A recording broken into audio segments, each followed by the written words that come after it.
I'm gonna go get my other tablet. I'll be right back. Gotta figure out which room it's in. I'll be right back. That was Twitch, wasn't it? I guarantee you that was Twitch. I'll be right back. That was Twitch, wasn't it? I guarantee you that was Twitch. I'll be right back. That was Twitch, wasn't it? I guarantee you that was Twitch. Oh boy. I'll be right back. Twitch in the building.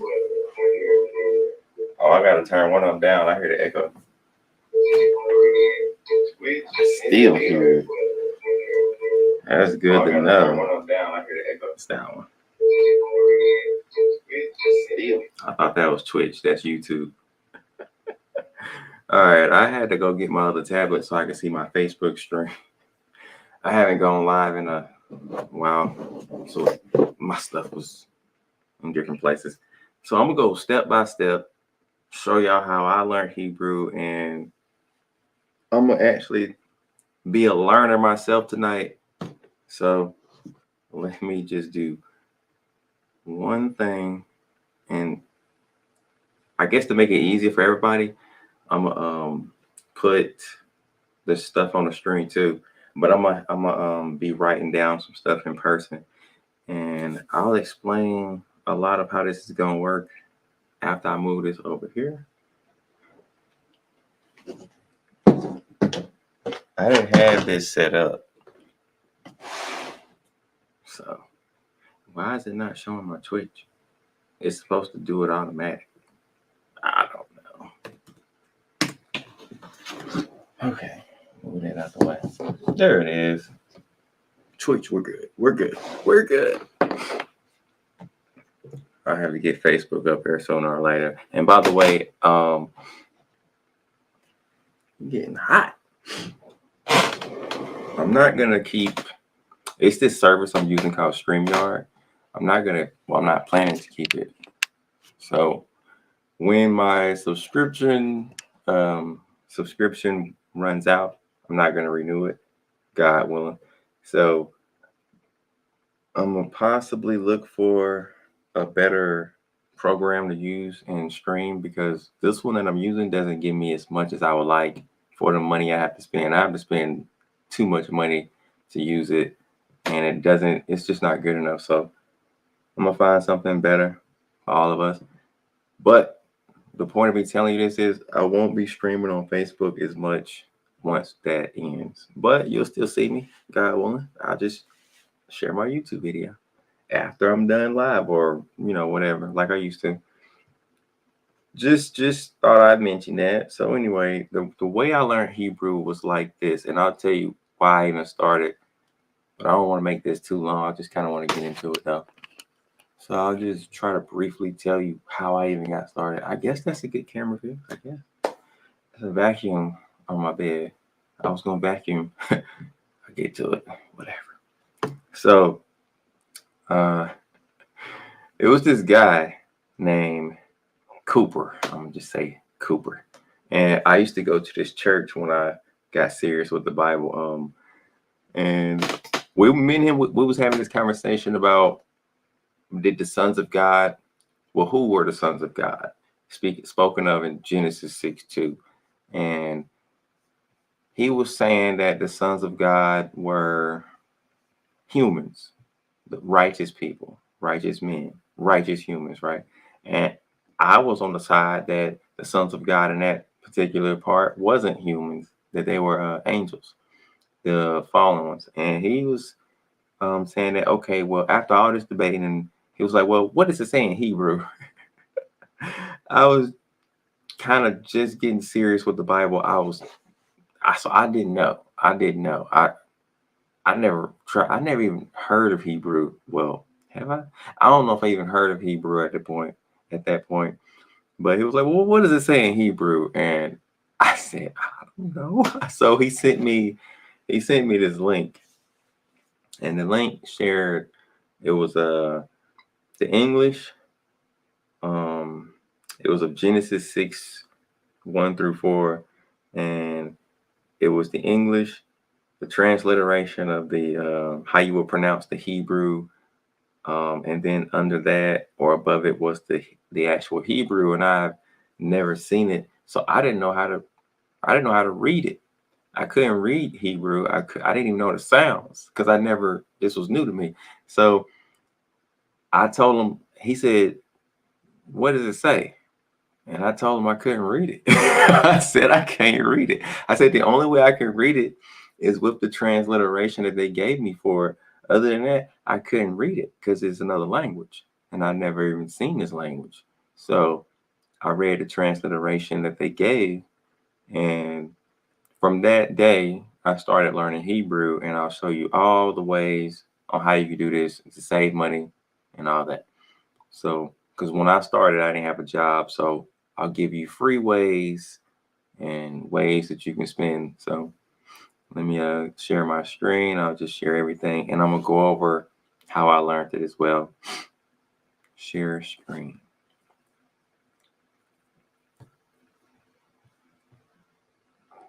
Entire. Yeah, show everything. Yeah, show. There we go. Okay. So one of the first things I got when I started learning Hebrew was, I don't know if I got it right away, but it was a Strong's Exhaustive Concordance of the Bible. And a lot of y'all already know about those, but if you don't, I'll recommend it. But it can be kind of tricky because there is a Strong's Concordance of the Bible. Don't buy that. That's not the same as a Strong's um, concordance of the Bible. Make sure if you're going to get one, make sure it's a Strong's exhaustive, because if you just get a Strong's concordance, that's a shortened. It's just not what you want. If you're trying to learn what words can mean in Hebrew and English and Aramaic, if you want to do that, don't buy this one. Don't buy the Strong's concordance. Even though when I typed in Strong's concordance of the Bible, it still pulled up the Strong's exhaustive concordances of the Bible, which is good, because I remember I had bought this small Strong's concordance and it wasn't what I was looking for. There was no Hebrew, Aramaic, and Greek definitions to look up behind each word of the Bible. That wasn't in there. So I don't even think I did. I don't know what I did with the book. I don't know if I have it. I probably traded it in because I didn't use it. It was just here. So I try to tell people, make sure it's exhaustive. And they're pretty cheap. Some of them are high, but if you got a local used bookstore, some of these are like $5. I've seen some of them as cheap as $5. And this was one of the books that a guy gave me earlier on in my walk from the same church. And he gave me the New Strongs. Well, he gave me a choice, pick between two, and I just picked the New Strongs by Thomas Nelson. And I was using that I still got it somewhere in here. I don't know, it's in my little room. But I was using that for a long time. And then I updated to I had three. I gave one away, and that was just a Strong's exhaustive concordance of the Bible. And the last one I had got was the new. Was it the new or the strongest Strongs? And that was it. That'll help you a long way if you get any Strong's exhaustive concordance of the Bible, whether it's the strongest Strongs, or just a Strong's. They all have basically almost the exact same information in it. Some of them just more updated, some of them more computerized, some of them might have extra features, others don't. And so if you care about that, then read up on the information. And this is why I got the strongest Strongs, because it's more computerized. It'll give you, instead of you having to count, just as an example, instead of you having to count each word, I mean, how many times a word occurs in the Bible, like blood. Instead of you having to go inside of the Strongs and look for the word blood, and then you have to physically count each verse that it occurs in, and instead of you having to do that to see how many verses it occurs in, the strongest Strongs already has it there. It'll just say the word blood, and then next to it, it'll say 41 or whatever the count is for the word blood. You don't have to physically count. So it's more computerized, and that's one example of what I mean. That's why I went on and got that, because I like to know how many times this word occurred. So, but that's one of the books that will help you out greatly. Another book. Now I'm gonna go by the scripture where it says 2 or 3 witnesses is, I can't remember it word for word, but I'm going by that. I'll pull that up. Ignore my Facebook. Ignore that. Let me get this out the way. That's always in the way. This is in my way again. I'm gonna stop. I'm gonna have to get rid of that. What am I looking for? Strongs. I forgot. I got distracted by that pop up. I was finna look up something. They threw me off.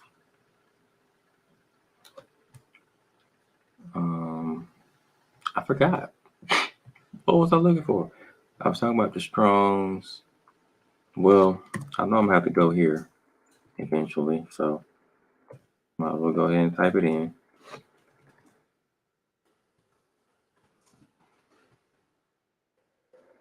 It's a lot of sites that you can go to and do the same, well, similar to what I'm gonna do on this site, but I commonly use, y'all see this thing over here? You see how annoying it is? That the reason I have it is because I accidentally clicked on some ad, and the ad it just started giving me all kind of pop-ups. I'm like, oh. So I had to get a pop-up blocker because it was out of control.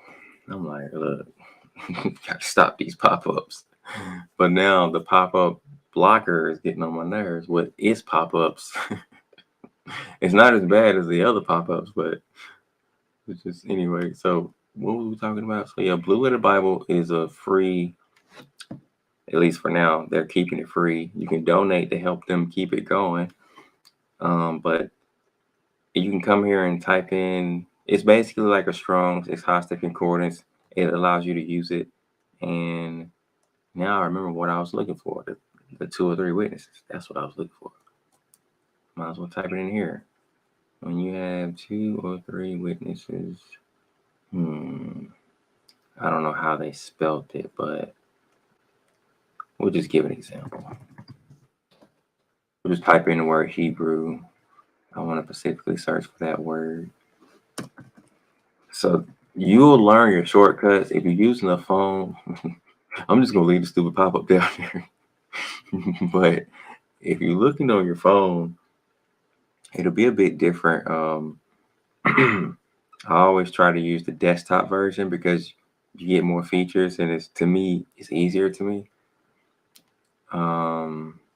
You just got to make it bigger once you do that. But you can click on lexicon, and it'll take you to the Hebrew definitions for any word in English you type in here that you spell correctly that it can find. And you'll see how many different Hebrew words, if there's more for the word in English that you search for. So for Hebrew in the Old Testament, it's just one word that's translated for Hebrew, Ibareh. But in Greek, there's 4 different strong numbers, but they're all really, really close. Excuse me, that could be due to Hebrew grammar that they changed like that, which is something, well, I say Hebrew grammar, Greek grammar, because that's Greek. It could be due to Greek grammar that they changed like that, which a lot of people don't teach. Well, I don't hear a lot of people teach. Well, anyway, the so-called Hebrews don't teach it because I've never heard them teach it. Let me be specific. And that's something that I'm not going to teach in this video. That's like levels A in the past. That's advanced. That's this is beginner stuff right here. So beginners, nah. So these two, the Strong's Syntactic Concordance, and this website and other websites that allow you to search behind every English word in the Bible and allow you to see the Aramaic, Hebrew, and Greek results, get the meanings and all kind of extra info, is beneficial. To have it online or in book form, they both are beneficial. And this website is beneficial because it gives you multiple sources as definitions or a lot of information for each word. You got the outline of biblical usage, you got the Strong's definitions, and you got the BDB lexicon, which is from G.C. Nias's Hebrew German lexicon, because he originally wrote it in German, and when he died sometime after, some people came and translated it from German to English, and it became a English Hebrew lexicon.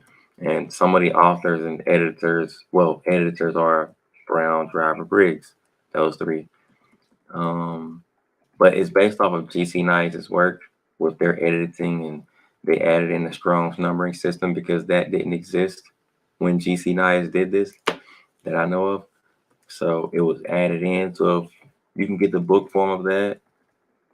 And here is G.C. Nias's Hebrew Chaldee lexicon also, which is beneficial to see or have in person. So basically we got another source because this Hebrew English lexicon is by another person. Now we got James Strong, which is pretty much behind all of the Strong's Syntactic Concordances. So that's another source. And those are two sources right there. I would recommend both. G.C. Nias's Hebrew English lexicon, whether the editors are Brown, Driver, Briggs or Trigueles or somebody else, but they kind of all based off of his work, a lot of them. As long as you can get more than one source, because you're gonna need it. It's beneficial to have, and maybe in some more videos I can break down why it's beneficial to have. But if you're a person that's planning on translating Hebrew to English to verify what the text actually said, you're gonna need more than one source. So I'm just showing you, and this is where the scripture comes into 2 or 3 witnesses. So let me see. So we got that, and I used to use this website a lot to help me translate. And they even got, let me go back. They even got, I'll show you, if you click interlinear, that's another thing. Interlinear Bibles are good rather than book form online, but it even will show you the Hebrew for this particular verse. And I used to, sometimes I think I used to copy it from either this, the whole verse, write the letters as best as you can, but this is advanced. I'm just giving an example, but or I will copy it from my book. And then it even shows you the strong numbers for each or for a lot of the words. Some of the strong numbers aren't in here for where it doesn't show you all the strong numbers for each individual word, because when you're trying to translate this, as an example, the first letter on the far right, which is right here, is not included with this word.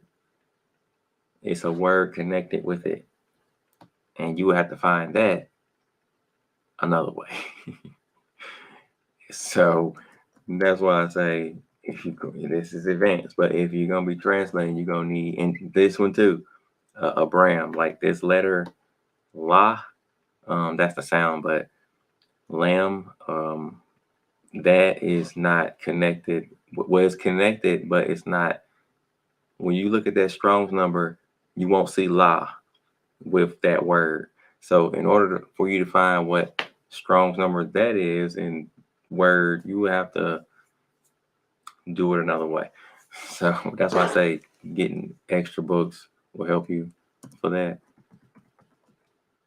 That one's this one too, this one too, but this is advanced. I was just giving you an example of how beneficial this website was because you can see stuff like this, and then you can always click on each strong number and look at the definitions and all that. Oh, and that's Greek. Oh, and they got the Septuagint, and that's beneficial too. All right, they made that easy. Okay, so let's actually start because we haven't started. So let's actually start. I'm 21 minutes, and I didn't want to take that long and not start, but it's a lot of information to give. So let's actually start. So when I actually got started, one of the other things I did, because I didn't have a job at this time, I looked for Hebrew alphabet charts,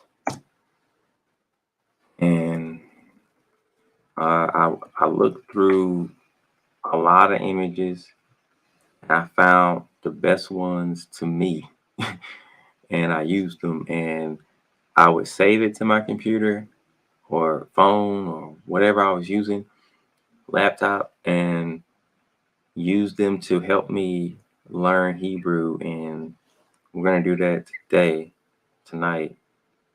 So I would say the same to everybody else. Find the best charts available, and you're gonna want the ones with kind of like the biggest fonts or letters, characters, however y'all would like to say them. But you're gonna want those because the bigger they are, the easier for you to see, and because you're gonna have to write these down. In a minute, I'm gonna get a sheet of paper out and I'm gonna write all of them down. I'm gonna do it with you step by step, but we'll get there when we get there. But you're gonna need to see it as good as you can see it. So try to find the best ones you can. Get as many. Don't be afraid to get as many as because I got a lot. I got a lot. So, and some of these that have a lot of information in it, like this, even though it's real small right now. Oh, I tried to click on it. What happened? Wouldn't let me make it bigger. View image. Um, it's hard to see all that. It's so much in there. Oh, it's got timelines in there and stuff of when. Oh, yeah. So that one might be beneficial. Try to make that bigger for y'all. So this one might be beneficial to know like when each uh Hebrew language was around, was being used. Like because you got the pictographs, which is the real ancient Hebrew, but at least some of us say that. And you got it over here, the far left, and that's what that looked like. And then you got in the kind of in the middle, not in the middle, but kind of in the middle, you got the phonograms, and it kind of looks like Paleo Hebrew, but Paleo Hebrew is right next to it. But you'll notice how similar some of the letters are. Like I'm gonna tell you, in every language that I've seen, the L looks alike almost in every language. That's one of the easiest letters to detect, a L. But this one could be beneficial for some of y'all. Let me shrink it and go look at some more. So I'm not gonna look at this one was a good one because the letters are gigantic. So I definitely got that one. And it comes with a lot of information for each word as well. Meanings. You're gonna want that too. All right, so let me get off of that. So that's one thing. Look for Hebrew alphabet charts, whether it's modern Hebrew, Paleo Hebrew, ancient Hebrew. Just get a variety of them, the best, the best of the best, or the greatest ones you can find. And then you can either, well, I would recommend that you save them to your computer, phone, whatever you're using. And then you can, what I used to do, I used to go to the library, which allows in my state and city, I don't know about everybody else, but in my state and city, they allow you to print out 5 pages a day for free. If I didn't say that properly. Now, if you went over 5, you had to pay 10 cents per paper, after that. But, I rarely went over. I rarely went over. So it's going to pretty much be free. But the problem with the libraries that I was going to, you can't get them printed out in color. So you have to deal with the black and white, which is still not that big of a deal to me. So, but if you got to print a lot, some of y'all got printers. Remember, I didn't have a job at this point. So I'm just telling you a way that I did it. This is a free way, but in another place you can go to if you can, like some churches allow you to do it for free. I've done that too at the same church I was telling you about earlier, where I was talking with Cooper about the discussion about the sons of God and all that. Me, him, and this other brother named Keith, we all attended the same church, and Keith is the one that gave me for free a strong exhaustive concordance of the Bible. But often I would be at the church one-on-one studying with Keith, and sometimes me and him would just study and learn Greek together. We don't even study the Bible. Sometimes we just go in there for the purpose of just learning Hebrew and learning Greek. We mostly would do Hebrew, and sometimes I would practice my ancient Hebrew, Paleo, and everything. But we're going to do that tonight too. Same thing that me and him would do. So, but those churches have printers, so sometimes you get that benefit of getting some stuff printed out for free. I'm just saying, I've done it because ink does cost. Okay, now what else? And some people might be able to print these things out at their job for free. Hey, I'm just saying, wherever you can get it, if you get it. So, I didn't have that benefit, but some people might have. Now, what else? Now I'll just show it a little bit. Like I did get some of these things printed out. This is just one of them. This is the black and white from the library, but I got a lot of them. Trust me, I got a lot. That you actually see this one on the screen right now. I got a lot. Oh, this is an image that I made for somebody. This is okay. Those aren't all charts. It's just a mixed in Hebrew English thing study. But anyway, I got them. I got some of them. So let's get to it. I'm gonna use my own chart tonight, and I'm gonna also tell y'all something for the future, so you know, because a lot of people don't know. So I'm gonna tell y'all this. My own chart is somewhere mixed in with all these other charts too, somewhere. But if you want to use mine, you can. So I'm gonna go to my website. Ultimate Scriptures. I might have to do this again and make this a shorter video. There we go. PDFs. No, I don't want to see the PDFs, buddy. I don't want to see the PDFs, buddy. Hebrew. Okay, so here's my website and my charts, and I'm going to use them because I put a lot of information into my charts, and what I'm going to use. So I have one that doesn't take up so much ink. If you would like to print this one out, it's still looking small to me. But look at this. Look at this. Look at this ad block over here. Now, one thing that's unique about my chart, I tried to give you as much as I could. It's not perfect. It's been updated, but I tried to give you as much as I could in it. So basically on the left, you have the numbers, then you have the names. I customized some of these names. And then you have the sounds, and then you have the letters. And I gave the letters only for 3 different languages, for the modern Hebrew, which is on the far left. And then you got in the middle, the Paleo or Phoenician. And then in the far right, you have the Proto-Canon, or the, I forget what they call it. We was just looking at it. Basically the ancient Hebrew, like the oldest, which I don't think anybody uses. But I don't know. Maybe the Egyptians do. I don't know. But I rarely see people use it. But it'll be interesting to know if the Egyptians still use that on the hieroglyphics and stuff. But anyway, I don't know. I don't know. I'm ignorant. One day, God willing, I can go over there, I guess. But anyway, then we got the images for each of these characters or fonts or letters.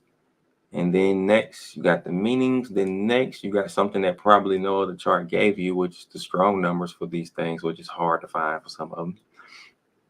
But I went on to track that down to the best of my ability. If anything is incorrect, let me know, because I had to update this a couple of times because some of my information wasn't correct. So I had to go over it after I found out it was incorrect and put what was correct. So, but I haven't updated this thing in a long, long time. And then on the right of that, you got the value for each letter, because eventually you might get into numerology, which is rare, but hey, just say. All right. So anyway, and I have another one. It's in all. It's the same thing, but it's in black. You know, that was the first one I did in black, and it's the same thing. I just made it more ink friendly. It was the same thing. Then, oh, I gotta say this first before I forget. I meant to tell y'all this. Um, Maybe this is a warning, but it's definitely information. It's important to a degree. So this Hebrew that we're looking at here with these sounds is not ancient Hebrew. Even though it says ancient Hebrew sounds and Paleo Hebrew sounds and all that, and the one under it says ancient Hebrew sounds with modern Hebrew letters, all of this was done at a time where I was convinced and believed that that's what it was, because I was told, and the research that I was seeing and was hearing was that this was ancient Hebrew. So for that time, I went by what I researched and what I was convinced that it was. And this is the reason why I stopped teaching Hebrew after I found out that this wasn't ancient Hebrew. And if you want to find out more about that, then I'll tell you where you can find it out. And I may do a video where he revealed that he don't even know the person who put this together. They created this language. I'm gonna just tell you. So the heads of the camps, what's his name, Arya, and some of those people, they created a Hebrew because they didn't want to, well, for whatever reasons, they created this Hebrew and they call it the Lashawan Kadesh. And you can't, well, a lot of people don't even know that that's what it's called, but that's what it's called. The Hebrew that is claimed to be the ancient Hebrew with the all ah and I sounds, that is called Lashawan Kadesh.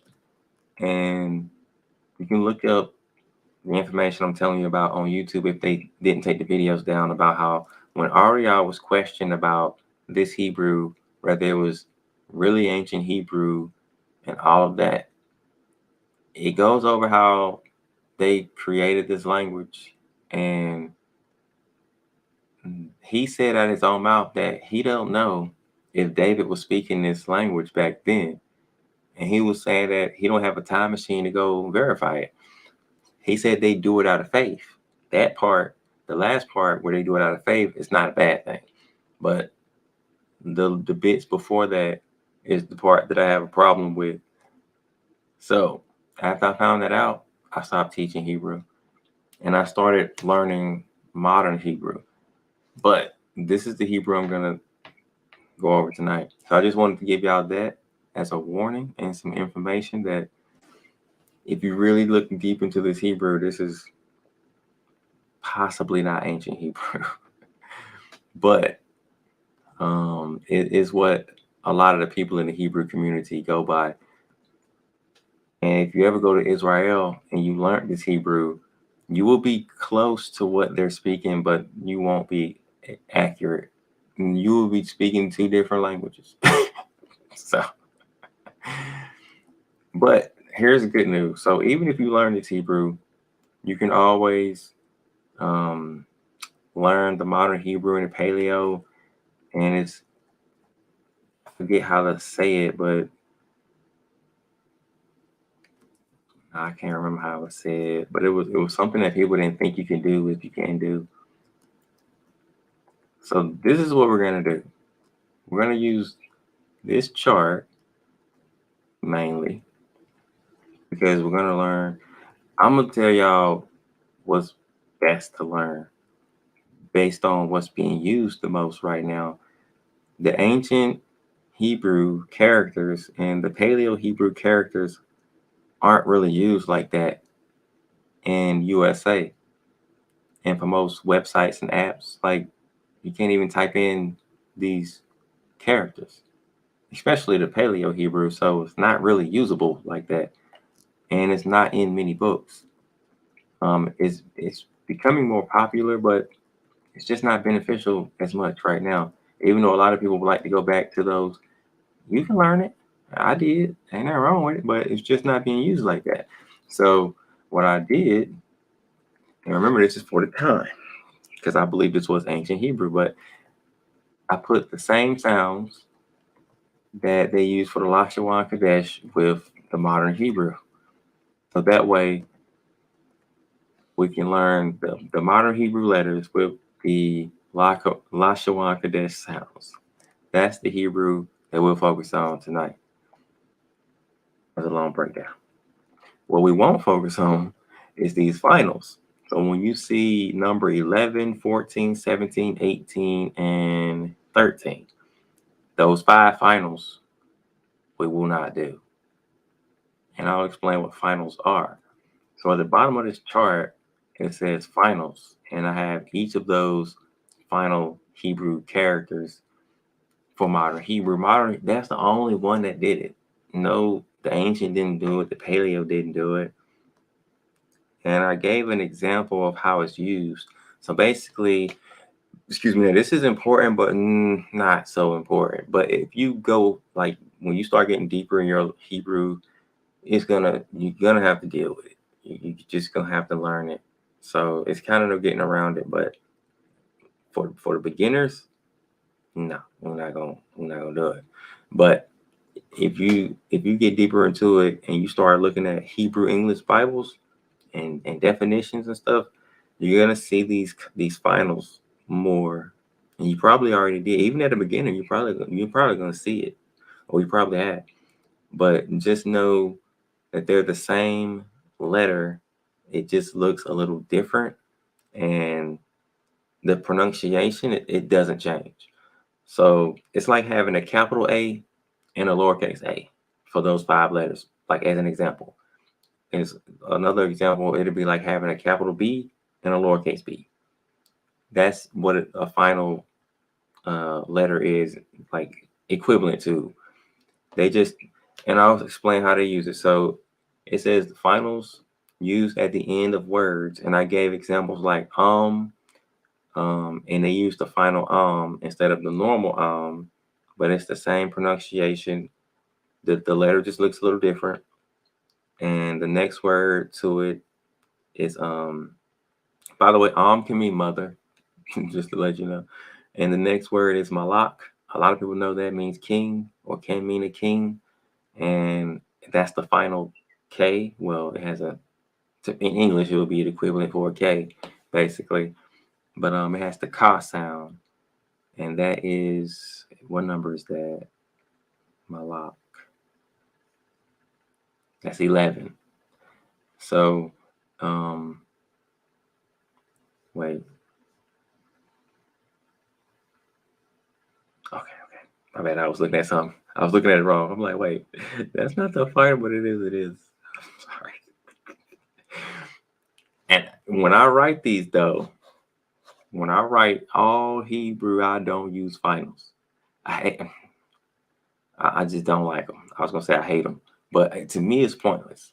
So, what in the future, if you get deeper into it, learn it just to recognize it and to know what the word is pronounced like and what it means and what it is. But when I write Hebrew, modern Hebrew, I don't use them.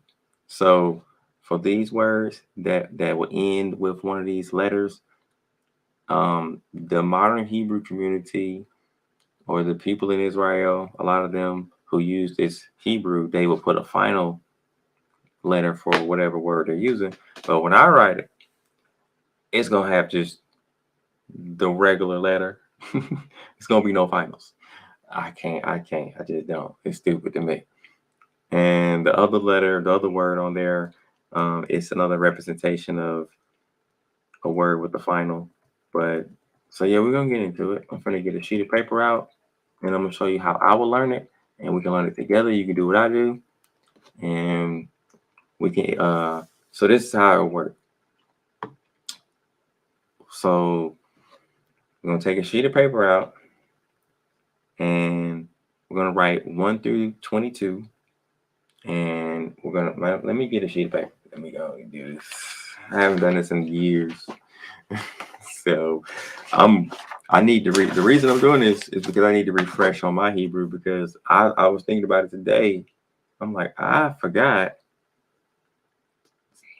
too much in this area, and I need to relearn Hebrew. I need to brush it up, freshen up, whatever they will say. But I need to. So this is a part of me relearning, but also I figured I'll just do a video and show everybody else how to do it. Okay, let me get this Facebook together. I was supposed to be and did this. I forgot. Okay, now I got my Facebook screen up finally. I'm so late. Where my pen at? Oh, I recommend you use a pencil. I'm gonna use a pencil because there's gonna be some erasing for me, possibly. Okay, so if you're a beginner or wherever you at in this walk learning Hebrew, just do the best you can with writing these letters down. So, because when I first started, I couldn't write these words perfectly, and I still can't. So, it's 11 my time, so I'm gonna put 11 p.m. 5:20, 23, and today is Saturday. Well, really Sunday if you're going by biblical time, but it's Saturday according to the Gregorian calendar. So, and I'm gonna just title it "Relearning Hebrew" for me. Relearning Hebrew. And I'll show y'all my paperwork, periodically. So I'm gonna write down 1 through 22. I'm gonna just write down in a straight line 1 through 22.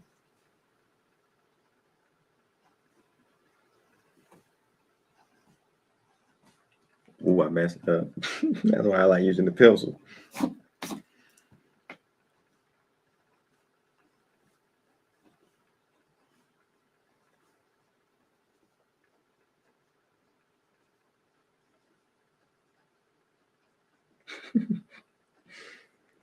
I'm laughing at myself. Okay, I got it. So after you do that,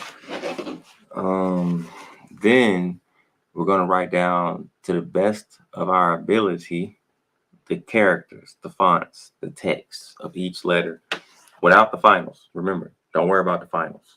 If I need to get another chart on the screen, then I will. Actually, I need to shrink this one a little bit just so I can get all the words in there. Bam! Got them. I might get a bigger one. Y'all let me know if this one's good. This one. Okay, well, if I need to use another chart, let me know. I can get a bigger one with bigger words.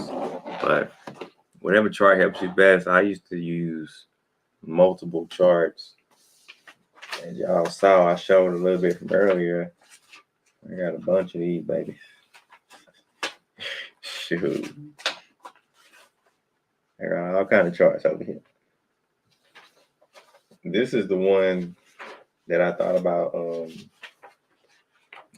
Well, it's like this, but it's of the modern Hebrew letters. The words are bigger and it's easier to see.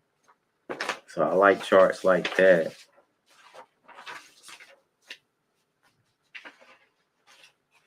Yeah, I got all kind of charts. But anyway, let me write these letters down. So if you're actually doing this with me, just do it the best you can. I haven't done this in a long time. Oh, that's ugly. I don't think I did that. Is that it? Yeah, that's how it is though. My A's always be ugly. Olive.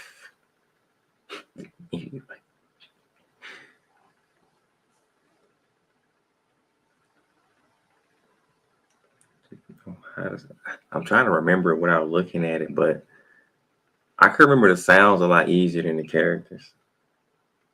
I think I'm gonna use another chart. No, we're good. We're good. Whew, I'm gonna have to practice this again. I'm going to come back and do this again, y'all. I'm gonna have to do this again. So, Wa, Za. Is that Cha now? Yeah, Cha. That looked just like the H. Oh, it's connected. Yeah. Should be Ta, right? Yeah. Now I completely forgot how that looked. Yeah, it's like a G turned to the side. Goodness. Ya, I remember Ya. I think La's next, right? La. Oh, Ka, then La. Okay, Ka. So remember for the final, when you get to the words of the finals, just write the first letter on the left. The finals always on the right. The second letter, don't worry about that one. Not that important. La, that's one of the easiest ones to write. Mem. Okay. That one's actually kind of hard to write, but I've kind of always wrote it the same way. Nah. Sa. Okay. Oh yeah, that one. I remember that one. Iron. Pa. I'm really gonna get another chart now. I'm really gonna get another chart. I got it. I didn't write it too good, but I got it. Oh, I remember this one. How you write it? Yeah, okay, got it. I hadn't wrote that one in a minute. I haven't wrote none of these in a minute. Okay. Sounded like a P. Ra. Easy. Sha.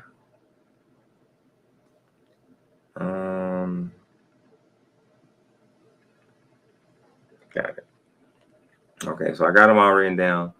Now, next to that, you will write the sounds, and that will be it. And then we'll do the memory game. And this is what helps you remember. So the sounds, according to this Hebrew, the Lashawan Kadesh, I couldn't pronounce it, couldn't get it out. But this one is all ah and I sounds, so it's easier because of that. But we're going to write it down. Now I can remember a lot of these. Dang it, I wrote the wrong letter.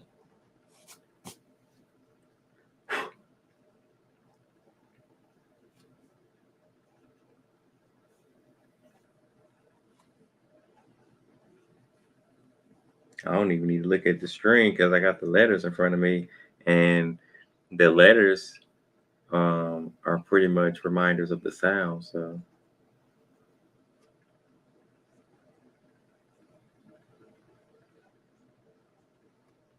ya, ka, la, ma, na, sa, I. I believe that's Pa 17. Pa, Taza. Yeah. Taza's a crazy one. I shortened it up to like that one can be pronounced three ways. It can be pronounced Taz, Taza, or Tis, just the TZ at times because it's certain words that's really, really hard to pronounce with that Taza, like Isaac in Hebrew, which is if you say it with the Taza, it would be Ya, is it Ya Taza Chak? Ya Taza Chak, I think. And when I was first trying to say that, I was like, no, I gotta shorten this up. So I shortened it up to just the tis, which is how the modern Hebrew sound for that letter is, just the TS or the TZ. I'm like, yeah, that's how we're gonna do it because ain't no way I'm gonna be saying Ya Taza Chak just for Isaac in Hebrew. No, I'm not gonna do that. And that's another one that's kind of hard to say, Obadiah in Hebrew according to the sound system because you got the I in front of it, which would be I Badiah, and for some reason, when I first trying to say it, I could not say it. I just could. So it's easy for me to say now, but back then it was difficult. Pa, ra, sha, fa. Should be that right? Yeah, got it. All right, so this is how we would do it. So the memory game will go like this. So if you're gonna do it with me, this is how we go.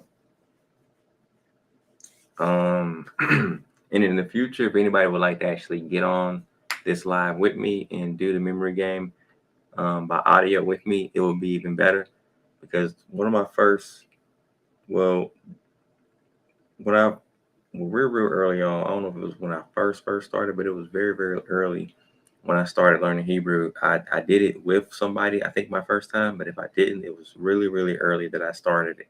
We did the same thing and we wrote down the names of the sounds. I mean, the sounds for all of them, the letters. And then we did this game that I'm going to do.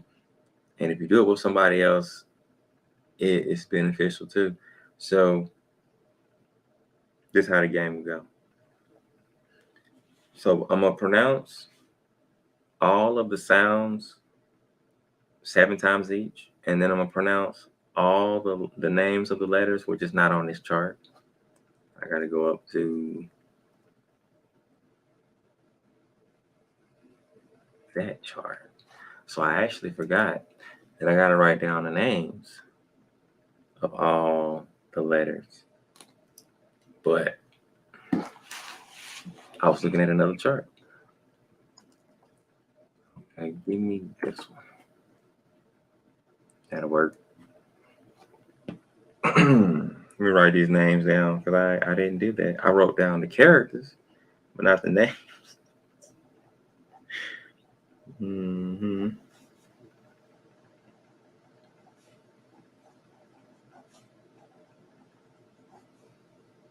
Well, Zan, did I call it Zan? What I call it? Yeah, I called it Zan. Yeah, I figured. Chat, yeah.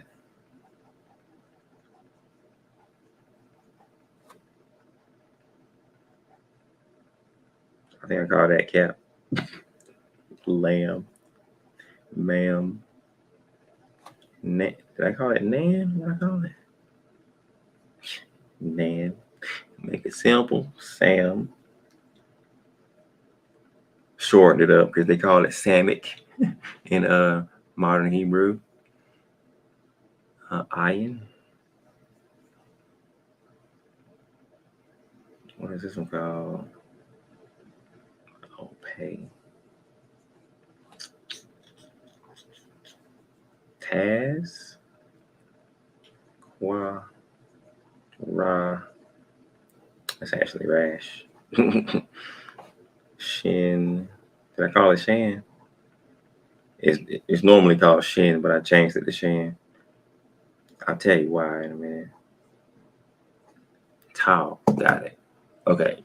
So the reason I changed some of these names is to make it easier to remember the sounds.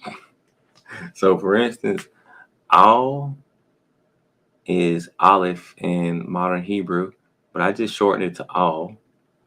I don't know if well, anyway, Bet, they call that Beth, and I think they call it Beth in modern Hebrew, but I just called it Bet, made close to the sound. They call 3 Gimel, and I just called that Gam, just made that short. I made all these short. I made them short and simple, and some of them really close to the sound, so you can easily, if you can remember the name, you can remember the sound. Like Chat is really close to Cha in number 8, the sound. So if you can remember Chat, you can remember the sound. Yad for number 10, the sound is Ya. A lot of these are similar to the sounds. So I like Pay, 17, Pa, Taz, 18, sound, Ta-Ta. So a lot of that is similar. But anyway, let me say these names 7 times each, and then the the sounds 7 times each. And when you're doing this, you can look at the chart. But when I do the actual memory game part, I'm not going to look at any of this. I'm just going to go by my memory, and I'm going to write down all of what I can remember from the names and the sounds. And whatever I don't get, I don't get. You do the same. Don't cheat, because no benefit to cheat. And then after I'm done, I'll pull out the chart and see what I got right, what I got wrong, what I missed, whatever. But let me say these sounds. So I'm gonna do the names first. All Bat Gam Dog. Do I have something to drink in here? I sure don't. I have to go get it. Let me go get this drink real quick. Hold on, wait a minute. Whew. All Bat Gam Dog. Hey, yeah, buddy.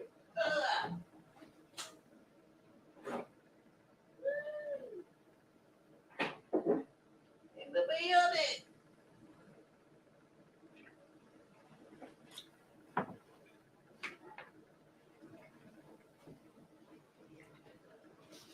Mm-hmm.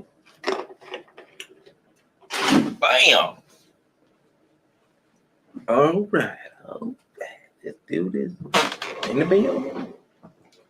Okay, here we go. All Bat, Gam, Doll, Hey, Wall, Zan, Chat, Tat, Yeah. I know I'm going fast, but you go at the pace that you need to go. I'm used to it, so I'm just, you know what I'm saying? Okay, keep going. All right, let's go. All Bat, Gam, Doll, Hey, Wall, Zan, Chat, Tat, Yad, Cap, Lamb, Ma'am, Nan, Sam, Ian, Pay, Taz, Qua, Rash, Shan, Tao. All Bat, Gam, Doll, Hey, Wall, Zan, Chat, Tat, Yad, Cat, Lamb, Ma'am, Nan, Sam, Ian, Pay, Taz, Quash. I said Quash. Qua, Rash, Shan, Tao. I gotta get used to these names again. I tell you. I messed up 2 so far. All Bat, Gam, Doll, Hey, Wall, Zan, Chat, Tat, Yeah, Cap, Lamb, Ma'am, Nan, Sam, Ian, Pay, Taz, Qua, Rash, Shan, Tao. All Bat, Gam, Doll, Hey, Wall, Zan, Chat, Tat, Yeah, Cap, Lamb, Ma'am, Nan, Sam, try not to laugh, Ian, Pay, Taz, Qua, Rash, Shan, Tao. Okay, that's 3. Got 4 more. All Bat, Gam, Dal, Hey, Wall, Zan, Chat, Tat, Yat, Cap, Lam, Mam, Nan, San, Sam, not Sam, Sam. Iron, Pay, Taz, Qua, Rash, Shan, Tao. I think that's 4 or 5. Well, I can't remember. Probably 5. I don't know. Whatever. I'll just say it 3 more times just in case. All, Bat, Gam, Doll, Hey, Wall, Zan, Chat, Tat, Yad, Cap, Lam, Mam, Nan, San, I keep saying San, Sam, Ian, Pay, Taz, Qua, Rash, Shan, Tao. I might get that wrong when I'm trying to do the memory game. I, if I write San, yeah, it's gonna be wrong, but I'm gonna be real close though. Okay, 2 more. All, Bat, Gam, Doll, Hey, Wall, Zan, Chat, Tat, Yad, Cap. Trying to laugh at me saying these letters. I mean these words. Lamb. I think I was on Lamb. Lamb, Mam, Nan, Sam, Ian, Pay, Taz, Qua, Rash, Shan, Tao. I think it's the last one. All, Bat, Gam, Doll, Hey, Wall, Zan, Chat, Tad, Yad, Cap, Lamb, Mam, Nan, Sam, Ian, Pay, Taz, Qua, Rash, Shan, Tao. Okay, sound 7 times each. Ba, Ga, Da, Ha, Wa. I'm going so fast, it's making me laugh. I remember watching some dude do these sounds a long time ago when I first was getting started, and he was going like this too. He was like, "Oh, bog," he was going fast like that. And I was like, "Man, this dude's good. This dude." Well, I don't know if I said that at the time, but he was gone. Oh, but like me now. He must have practiced this a lot, like I have. Um, Somebody just said, "How long have you spoke Hebrew?" Um, I've been learning for almost 7 years. Let me see. I learned some time after my first year. It was 2015. Some of my earliest studies of it is from either 2015. I think I started learning 6 months after March 2015. So 6 months after that, I think that's when I started learning. But I'm not 100% sure because I don't have my earliest dates written down. But from the earliest stuff that goes back, it's either in that year 2015 when I first started taking the Bible serious. But it was definitely I think it was definitely in that year. I just don't know exactly when. But some of my earliest dates go back to either 2015 or 2016, definitely 2016. But I didn't always date my papers, which I find to be very important now because when I'm looking back, I'll be trying to figure out how long have I been learning Hebrew. I ask myself the same thing. So it's definitely been about 6 years, going on 7. So let me run through these sounds real quick. I gotta say it 7 times each. So Aba ga da ha wa za cha ta ya ka la ma na sa I pa ta za kwa ra sha da. Aba ga da ha wa. Oh, by the way, when you do this, it increases you in spirit too. So this is good for your spiritual food. Aba ga da ha. I was going to say wa first. Ha wa za cha ta ya ka la ma na sa I pa ta za kwa ra sha da. Aba ga da ha wa za cha ta ya ka la ma na sa I pa ta za. Did I say pie? I did say pie. Pa. I said pie. Pa. Ta za kwa ra sha da. Okay, I got 4 more. You said, so you have been studying the Bible and other books for 8 years. And sorry for interrupting you, good. Something like that. I started in 2015. seriously anyway. Like I've, my grandma gave me, the Bible to read when I was a kid, but when I consider when I started taking the Bible serious and my walk with God serious, I would say 2015 of March, March 17th to be exact. But however long that is, so I know it's 7 years. So I don't know how long exactly I keep up with that, but yeah. So yes, seriously studying it, yeah, about 8, about going on 8, but definitely 7. So I think I got 5 more times.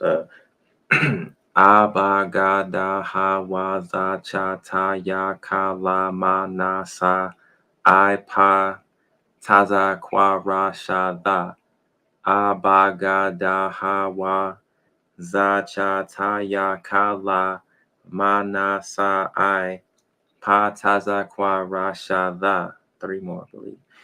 Abagada hawaza chataya kala manasa I pata. I said pie. I said pie again. Pa taza kwara shada. I'm going so fast, honestly. I don't even know. I'm saying it all in order because I'm going by my memory.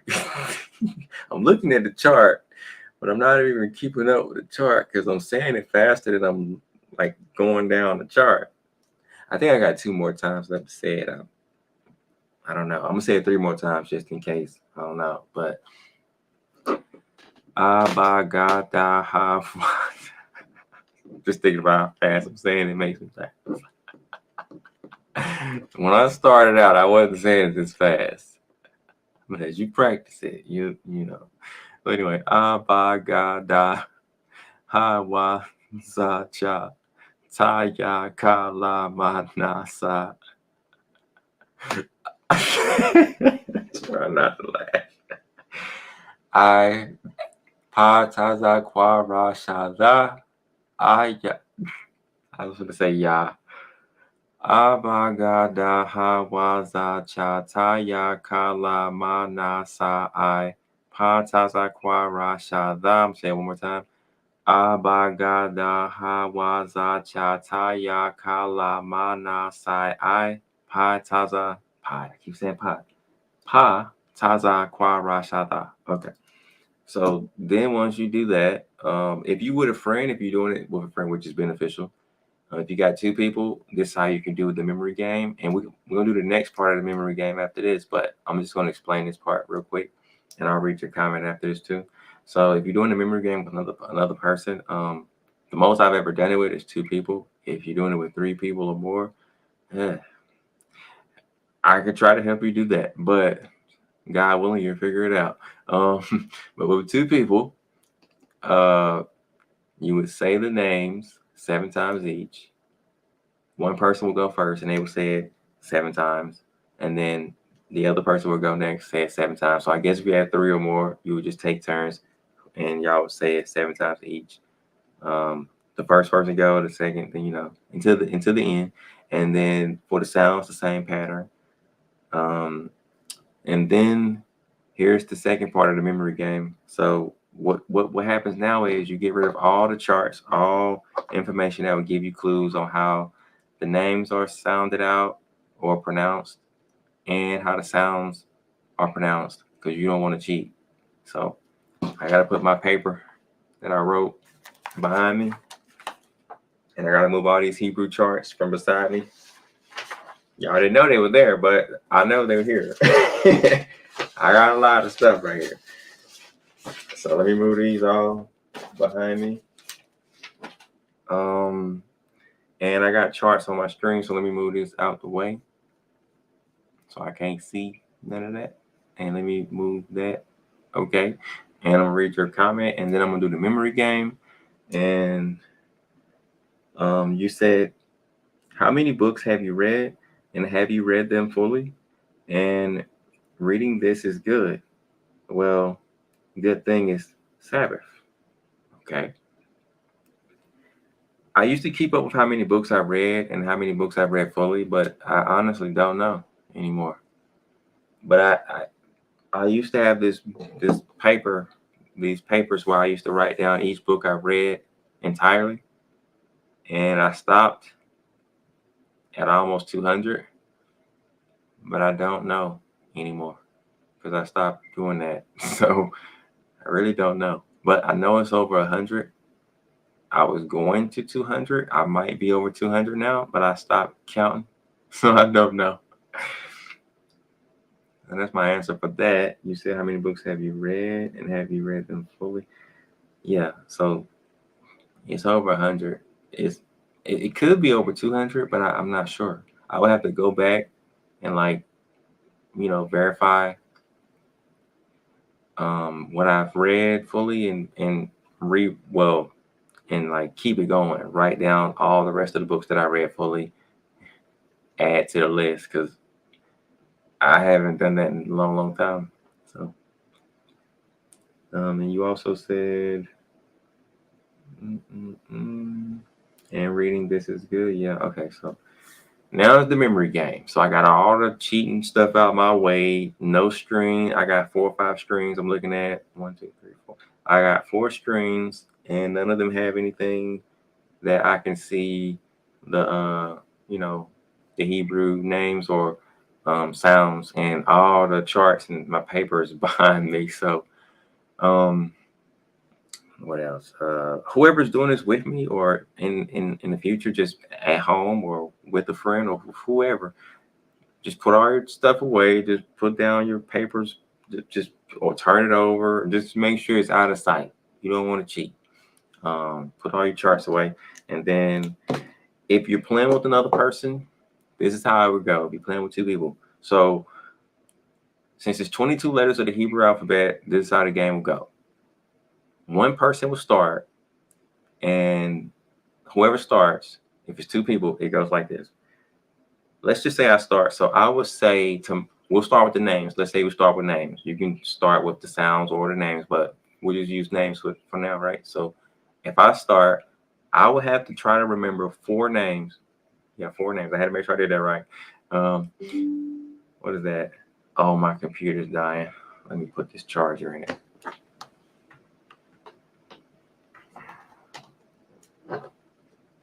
Gotcha.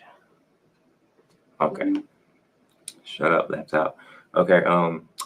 What was I talking about? Names. This is how we go. So I would try to say 4 names that I can remember. It can be any order because you're just going by memory. It doesn't matter the order. So as an example, I would say, and I don't want to actually say any names right now because I'm gonna actually say names in a minute when I do my memory test in front of y'all. So I don't want to say these, and then it'd help me for later. So I'm not gonna do that. But you would just go by what you remember, and you can even try to give hints to help the other person that's trying to remember what the names were. If you remember any, to try to give them a clue to guess it. But once they say the 4 that they remember, whatever they said is off the list. You can't say it. And then the next person go and they say 4 that they can remember, and then that's 8 letters that's named. And then the person that started will go again and they will say 4 more, and then that's 12. And then the other person will go and say 4 more, and then that's 16. And then the first person would go again and they would take it to 20 letters. And then after that, it's 2 letters left. So this is how the ending would go. It will be for the other person to go, not the first person that just finished. So the other person will only name 1 letter, and that would take it to 21. And then the person that started would finish it off. They would name the last letter, and that makes it 22. So that's how it would go if you got 2 people. And if you got 3 people, work it out. Work out the math and figure out how you can accurately do it. You got to divide it between 22 letters, 22 names, because that's how many names it is, and that's how many letters it is. But I've never done it with more than 2 people, so I don't know officially right now. So since it's just me, I don't have to worry about that right now. So here we go. I'm gonna do the memory test in front of y'all, and this how you do it. if you're by yourself. So what I'm gonna do is I'm gonna take this other book that I got right here. This isn't the same book that I put behind me. This is a totally different book. This is my Bible commentary book. I'm not even supposed to use this for this, but I'm gonna use it for this. So I'm gonna take a fresh sheet of paper. I'm gonna let y'all see it that I'm not cheating, and I'm gonna show you the other page that I just had, so y'all see that that wasn't Bible commentary. This was about the Book of Jubilees. If you can see my ugly handwriting, if you can see that, it says the Book of Jubilees, chapter 11. That's not Hebrew. This was for a study I was doing, which I didn't even finish, but just wanted to show you I'm not cheating. This is a totally different book. The other book is behind me. So anyway, I'm gonna take this little book and I'm going to write down all the names that I can remember. And if I can't remember all 22 names, then I just can't remember them all. And then I'll go to the sounds and I'll do the same thing for the sounds. And as I'm writing them down, I'm going to say them out loud in front of y'all so y'all can hear how it will go too. And if I can't remember all the sounds, then I just can't remember them. But you just do whatever you can remember, and what you can't remember, you just can't. And then once you're done, you take out the Hebrew alphabet charts and all the Hebrew stuff you had before, and then you compare and see what you got right, what all you remembered, and what all you didn't remember. And then you just keep playing this memory game over and over and over. And it's very, very beneficial and helpful. It's helped me memorize the alphabet, the sound system, the names. So yeah, so I'm gonna start now. I'm gonna go ahead and write this. Let me write down the date. I don't think it matters. Yeah, I'll write it down anyway. 5:20. We'll just write it down. We'll just make it official. 11:34. So late. Saturday. Hebrew. I'll just call it test. Names. So according to the chart that I was using, and yeah, you write whatever chart you was using, because if you're learning modern Hebrew, then you would use the modern Hebrew charts. If you're doing Paleo Hebrew, whatever chart you was using, you go by that chart. For me, I'm doing the modern Hebrew letters with the Lashawan Kadesh sounds, which is the so-called ancient Hebrew sounds. So the reason I say so-called is because it's really not. They cannot verify it.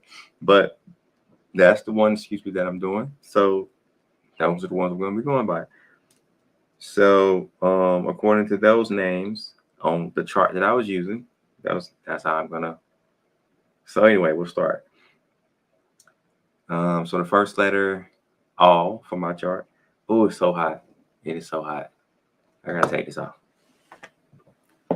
Okay, wait a minute. Okay, first letter, all. I don't even have to say first letter, but all, bat, gam, doll, hey,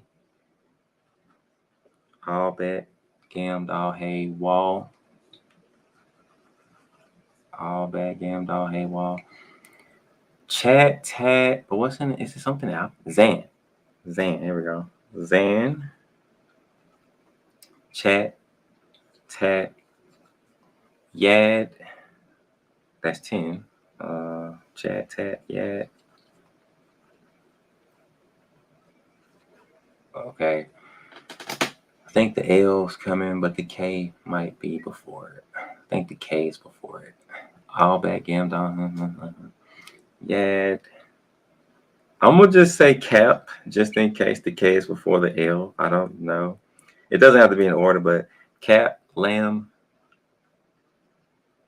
ma'am, Nan, or is it Sam? I'm gonna go with Nan. I'm gonna go with Nan first. It don't have to be in order, but I'm trying to put it in order. Okay, after the Sam, Ian, I think that's the one. If it ain't, then I know it's on the list. It just might not be in this order. Okay, so that's 16, I believe. 17 is pa. That's the sound for it. The name for it is pay. Then after that is tas. Qua after that. So we got pay, tas, qua, ra, which is, what's that called? What I call that? It's resh in modern Hebrew, but what did I call it? Rash. I called it rash with an A. That's what I called it. Okay, rash. Rash, shan, and tau. Let me count and make sure that's 22. 1, 2, 3, 4, 5, 6, 7, 8, 9, 10, 11, 12, 13, 14, 15, 16, 17, 18, 19, 20, 21, 22. Okay, I got it. All right, so the sounds will be next, and those are similar to the name, so I should get all of these. But you do it by memory, so if you can't remember them, you can't remember them. You just do as many as you can remember. So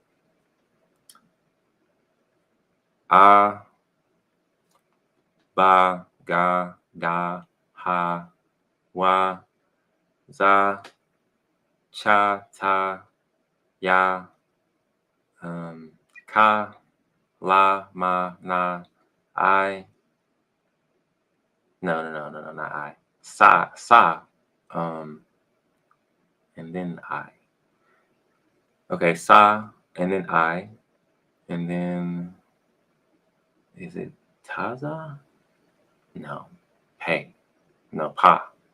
Okay, taza. After that, qua, ra, sha, da. That's 22. Okay, got it. Okay, so I didn't even write that down, but if I did, it would be 22 because that was, I counted, unless I can't count. So anyway, that's how the memory game would go. And then once you're done, you can like pull out your, everything you use in the charts and everything, and then you can verify what you got right, what you didn't get right, how many you got right versus how many you missed. And then you keep doing this, and the more you do it, the better you get at it, the more you remember until you get all 22, and you'll start to remember all the names by heart, all the sounds by heart. So next thing you know, you'll have the Hebrew alphabet memorized, and then you can learn more, like not only just the names, you can we'll start to learn the meanings of each word. You can start learning what else?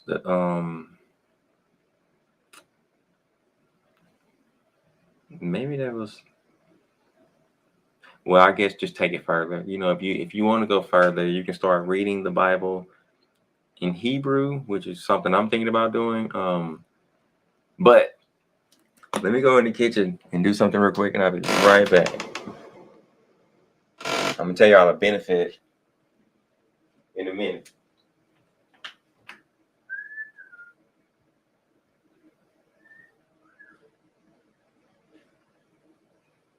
I think I need something to drink too.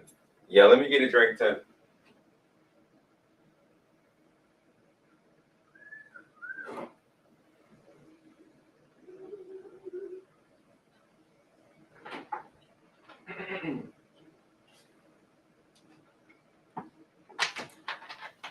I got some orange juice. Oh no, that's water. I had some orange juice the first time, but that's gone now. So it is gone. That orange juice didn't last long at all. I only had a little bit left, so it sounded good. Okay, so I'm gonna come back, God willing, and do this test again, shorter. I won't go through the whole intro process. The next time, God willing, I'll just start kind of early and do this again, because I need to keep practicing it.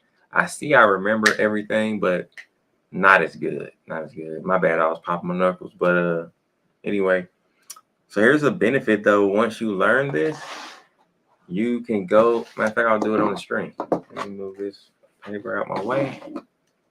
Okay. Appreciate whoever joined though, and who's with me, because I haven't done this in a long time. And I currently don't learn Hebrew. Anybody? I used to. I used to. Uh, I believe y'all can see everything I see. Yeah, y'all can see what I see. So once you learn this, though, let me go to. Is it already up? I already got it up. Nice, nice, nice. Oh, and by the way, you can do this with any language. Excuse me. I suppose any. I mean, I suppose the same rules and principles or method would apply to any language. You know, I've tried it with Greek.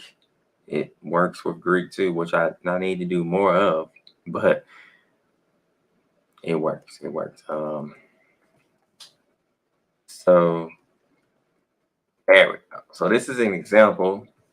This is just one verse though. This is Genesis 14:13. But once you learn the names and the sounds by heart or good enough, you don't even have to know all of them by heart, but you'll be able to come and look at these Hebrew characters and you'll know how to pronounce some of them according to the Hebrew sound system that you've learned, whether it's the Lashawan Kadesh or the modern Hebrew, the Paleo, whatever.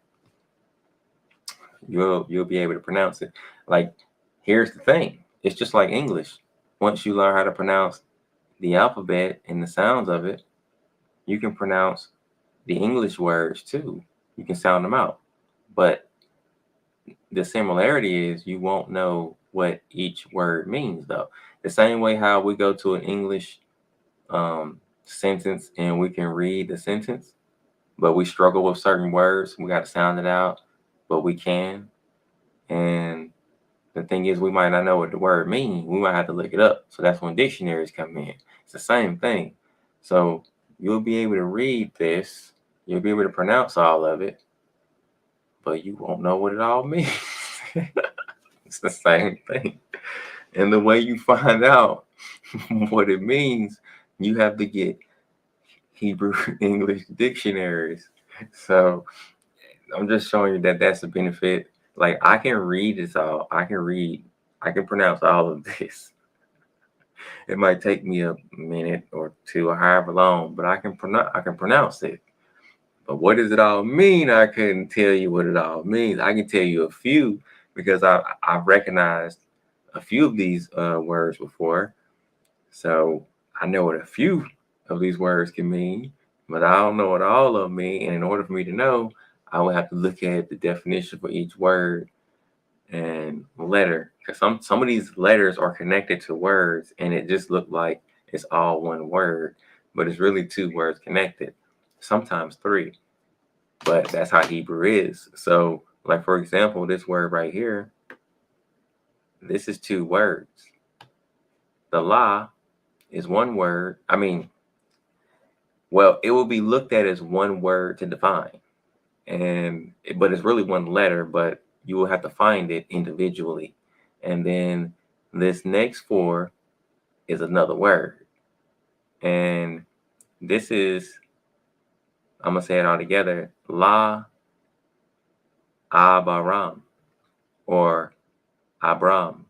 So La Abram, which is to Abram, which is he was later named Abraham, but let me show you down here when you come down here and look at the Strong's definitions, you see Abram and then you see H87, Hebrew 87. And then you can go and look at the definition, but as you can see, it's with a L. I just say L. It's the equivalent to an L in English, but it's with the lamb in Hebrew, but I just say L. Make it simple. But anyway, you can see at the bottom it's not. It's just Abram. And that's because of Hebrew grammar, which is an advanced Hebrew. They don't teach that. A lot of so-called Hebrews don't teach that. But anyway, then when you click on this and you see it in the Strong's or a Hebrew dictionary, it might not be with the L like it was in the sentence. Why? Because of Hebrew grammar. And then you'll see Abram and all the meanings for Abram, but you won't see that L with it. So in order to find out what the L can mean, you would have to find lamb. in the Strong's Concordance, which would be called Lamech or Lamech, one of them. And let me see if I can find it. Where's my Hebrew chart? Because I don't remember that strong number. Like, I had to find that myself. Okay, so it's possibly one of these strong numbers according to my chart is either H3808 slash or H3925, but I think it's more towards 3925, but it could be both. Let's see. Now that my Hebrew chart is giving you additional information that a lot of other ones don't. When you get those strong numbers for these words, or letters, I'm gonna say letters. A lot of other ones don't do that. But due to me translating and always having to find them individually, I try to do that for my benefit. And I guess others, whoever will use it. But let's go to H3808. I think that's what I said. Okay, La. Let me see. H3809, H30. Okay, so H3808 and 09 is La. And they excuse me, and they pronounce it low according to the modern Hebrew and the vowels, which is advanced Hebrew, the vowels. Whew. So this can mean not what they translate it as not, none, nay, never, neither, otherwise, before, and stuff like that. And here's more meanings: less, nay, much, except, or else, out of, surely, as truly as, and etc. And you can see other dictionaries where they use it, and which is beneficial. And then you come down to how many times it was used in the KJV, and all that. But let's go to the other one, which I think is the best fit or better fit, which is let me put the zero right there. You got to put a zero or H in order for it to go to the Hebrew word. Some people don't know about the zero, but because if you don't do that, it's not going to know where to go. So this is Lamed. Oh, that's what they call it, Lamed. Yeah, okay. I was off on that name. I said Lamech or Lamech. That was Noah's dad's name. I was like, ain't that Noah's dad? Something like that. So this is possibly the best route. Yeah. So there's some of the meanings that they translated as is teach, learn, instruct, diligently, skillful, teachers, unaccustomed, and expert. And you got multiple, and some of these same meanings are in the like other people's Hebrew alphabet charts of what this word or letter can mean. You'll see the goad, you'll see teach, instruct for the staff. That's the I think that's the that's the what they call it. Is it the I forget, but that letter represents the staff, and you'll see it like the staff. So this would be more of a better fit possibly, but it can possibly go back to La as well. That's definitely the sound of it, like when you try to pronounce it, La.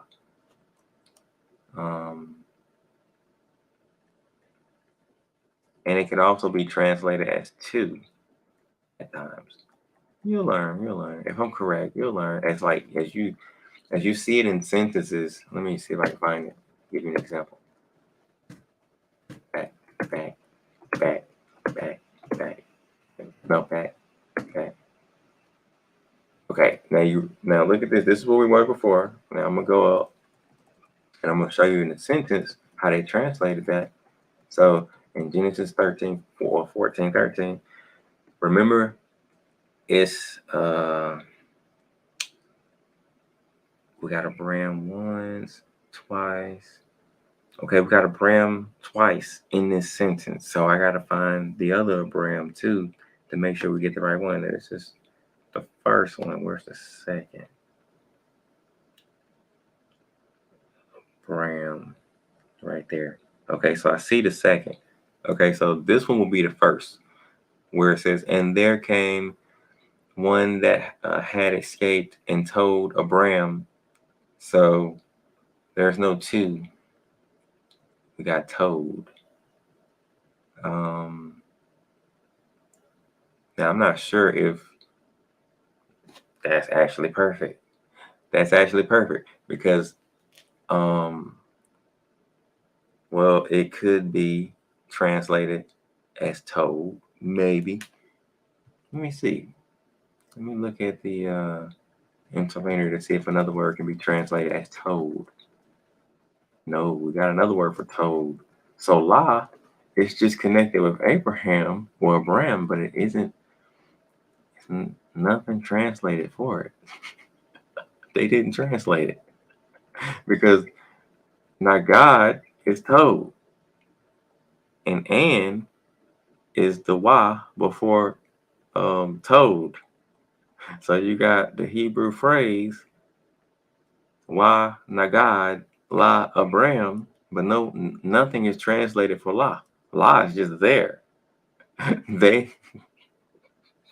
This is another thing you'll notice when you start translating, that they don't translate everything.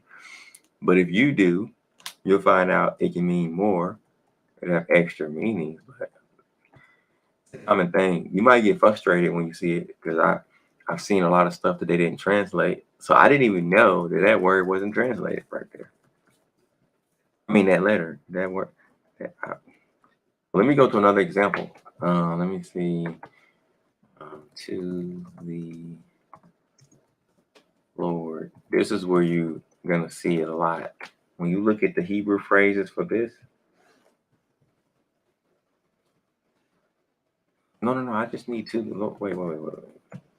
Just give me to the Lord. It's that one. Give me that one right there. Excuse me. Okay, Exodus 3:18. So we gotta find the one that has the la in front of Yahweh. Some people pronounce it Yahuwah, Yahweh, Yao. I mean, yeah, this is it. This is the one. Okay, so it says to the Lord. That's how they would translate that.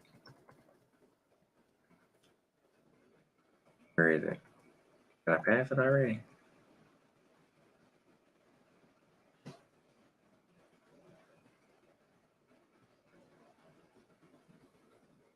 Let me make sure. How many times was his name in here? It's at the end. Oh, okay. But his name is in here twice. Okay, so it's towards the end. Okay, right there. Now let me see what they said.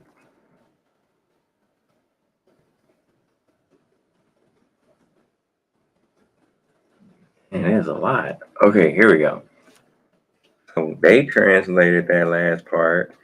This word up here, that we may sacrifice. I guess mainly sacrifice. Then God's name, which can mean Lord. The isn't really. It's not really there, but they add it to make it more readable for us. And two is the law, the lamb, which goes back to H3808, which is the first one that I looked at, I believe. Let's see, H3808. Let's see if it can mean two. It says no, not. There's a lot of other stuff. Low or low. Primitive by implication of. Except much less. It doesn't say two in this one. What's the next one say? Okay. I won't go next. Oh, I just got to hit right. I was hitting the wrong thing. This one says no, without, ever, never, nothing. Is this Aramaic? Oh, this is Aramaic. Oh, interesting. So they don't say two.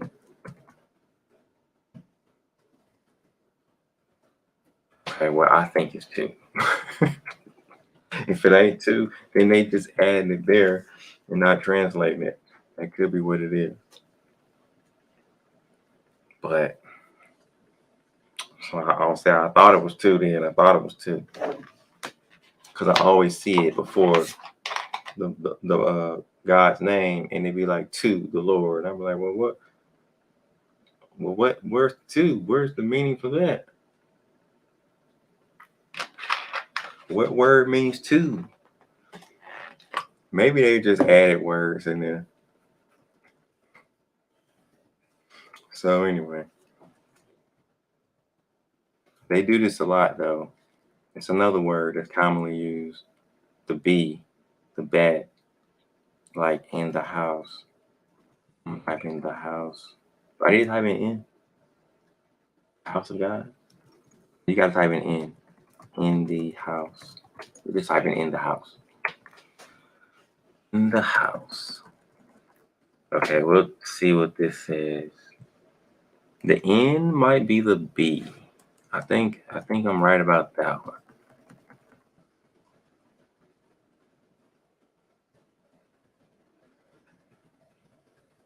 In your generations. See La in front of that? Okay, there's house. Bayath or Beth in modern Hebrew. So what's in front of that? B's already there. Bayath. Okay, I see Bayath. Gosh. I gotta look at some more Hebrew phrases.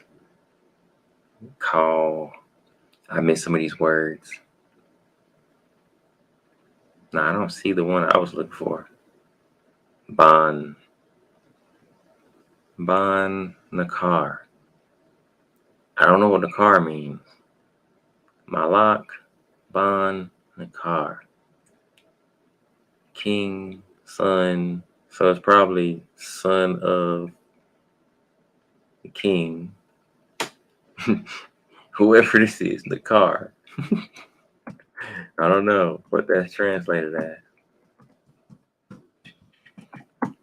Well, I didn't find what I was looking for in this one. I would see the B in front of some words, and the B can mean like, I think it can mean in. Where's my car? Zakar. There we go. We're getting there. Oh, Ben can mean old. I think Ben is there twice. It is. Wait. I didn't see the car. What? Maybe I passed it. House. There it is. Okay, okay. So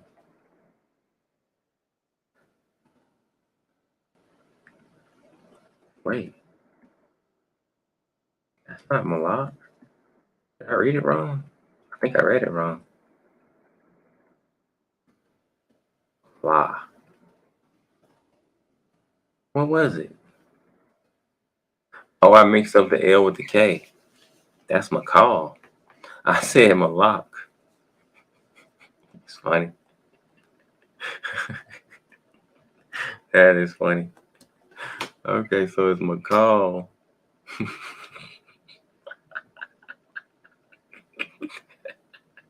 I messed that up. Waban Shema Nan. No, Shema. I'm gonna just say Sham. Sham Nath. Yam Yam.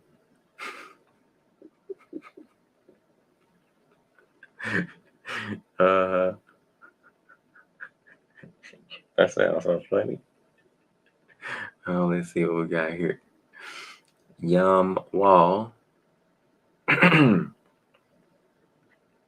Lacom. Call. Zakar. I remember seeing that one too. Zakar. La. Aha.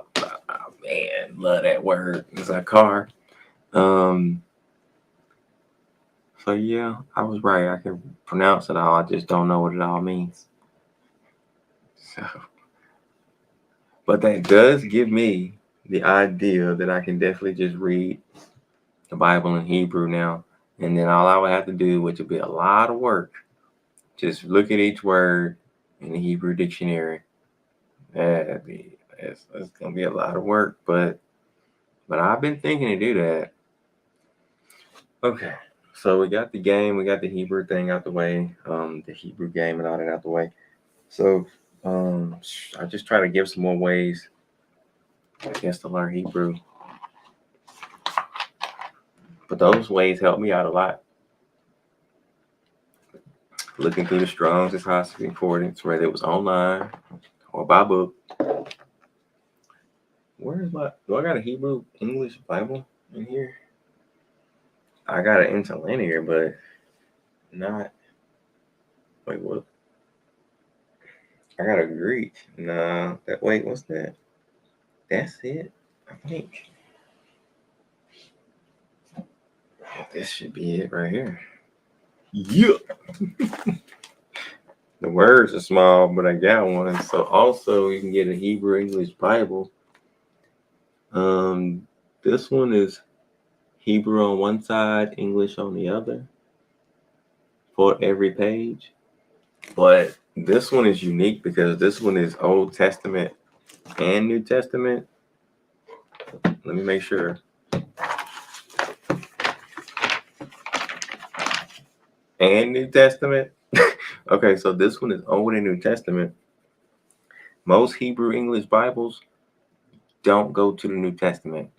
It's just Old Testament. So this one's rare because it has the New Testament with the Hebrew. And I knew about this for a long, long time. I don't know if y'all can see that's Matthew there. And you got the Hebrew for Matthew as well. But it's like that for the whole thing. So this one's rare. It's going to cost, if you want one like this. The one I got was like 70 to 80. I don't know. But I've been wanting this for a long time. So I just went on and got it because I knew about it for years. I just never got it. I'm like, I might as well go and get it. I might as well go and get it. I kind of forgot I had it. But these help. So if you get a Hebrew English Bible, whether it's Old Testament only, like mine, Hebrew through the whole Old and New Testament, which is rare, but it's out there. I'm gonna just tell y'all the ISBN number in case you want to look this one up. If it has one, some of them don't. This one might not have one. Okay, it doesn't have one. I thought it might, but it don't. But this one is it the NSAB that they went by? It's the 2016, the Bible Society in Israel. They got their hands on this one. So let's see if I can find out some info in case y'all want to track this one down. You know what? I'm gonna look for it on the screen in a minute. It says to the study Hebrew scriptures online visit blah blah blah. Okay. The Holy Scriptures, Hebrew, English. I'll find it. I'll find it.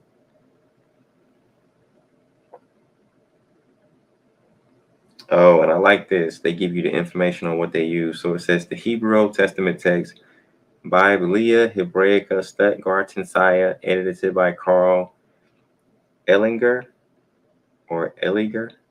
That's how you say it, Eliger. And Wilhelm Rudolph. And then it said, fifth edition. Well, fifth revised edition, by the way.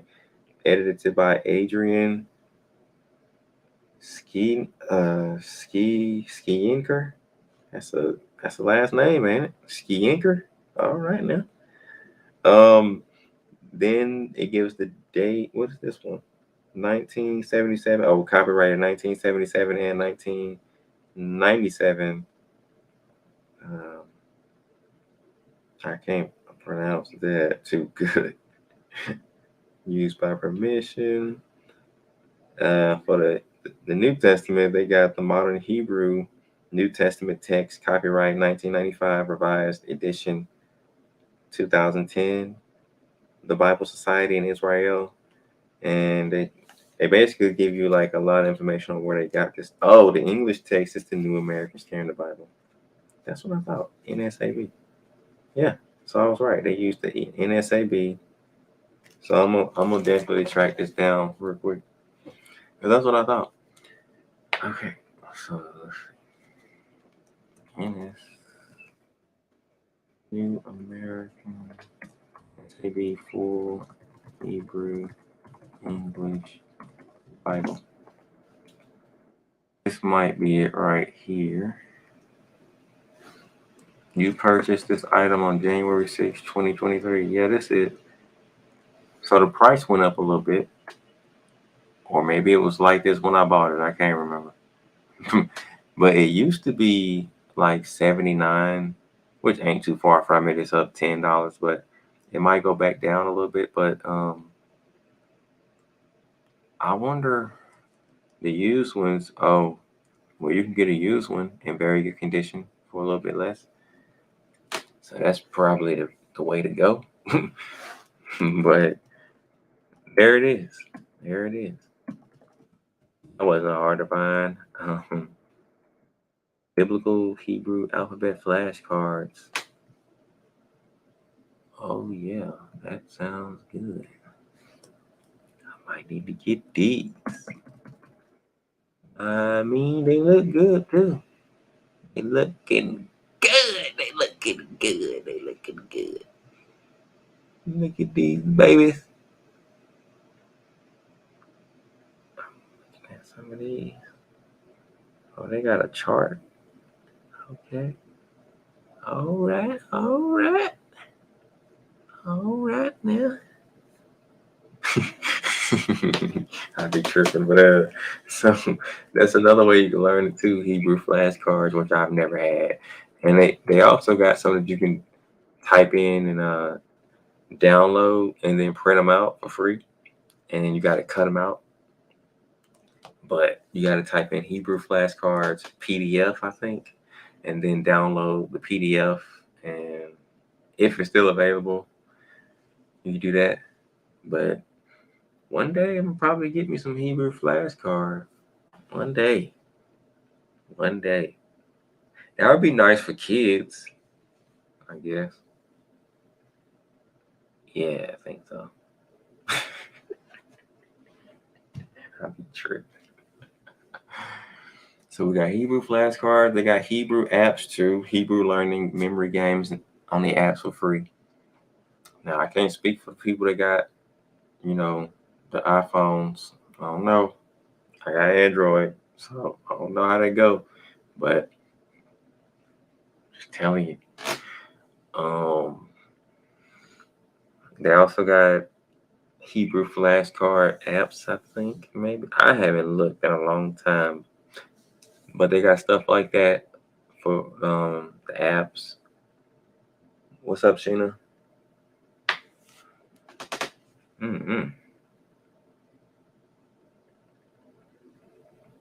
I'll tell you what else I did. As time went on,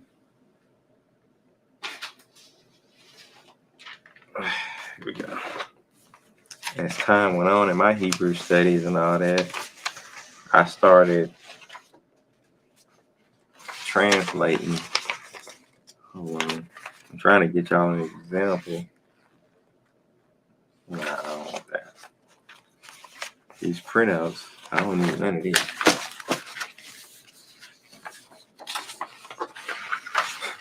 That's stuff me. There's a lot of Hebrew alphabet charts. Not all of them, but it's a lot of that.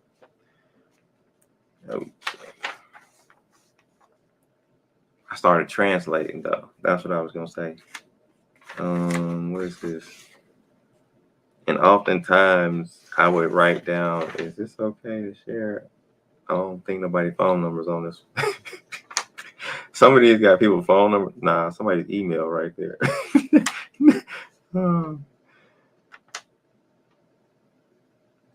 Do you have Hebrew alphabet charts? I'm gonna try to let me find another one. But oftentimes though, I would write down like different words and their meanings. This one's okay. When was this? This was 5/14/16 at 2:20 a.m. I don't think at this point I had a job, so I was up late. As you can see the date and time. And I was being funny calling it Hebrews. That's just a joke. I call Hebrew sometimes just to be funny. But as you can see on the far left, at least it's my left, it might be your right, but the word in English yar equals fear.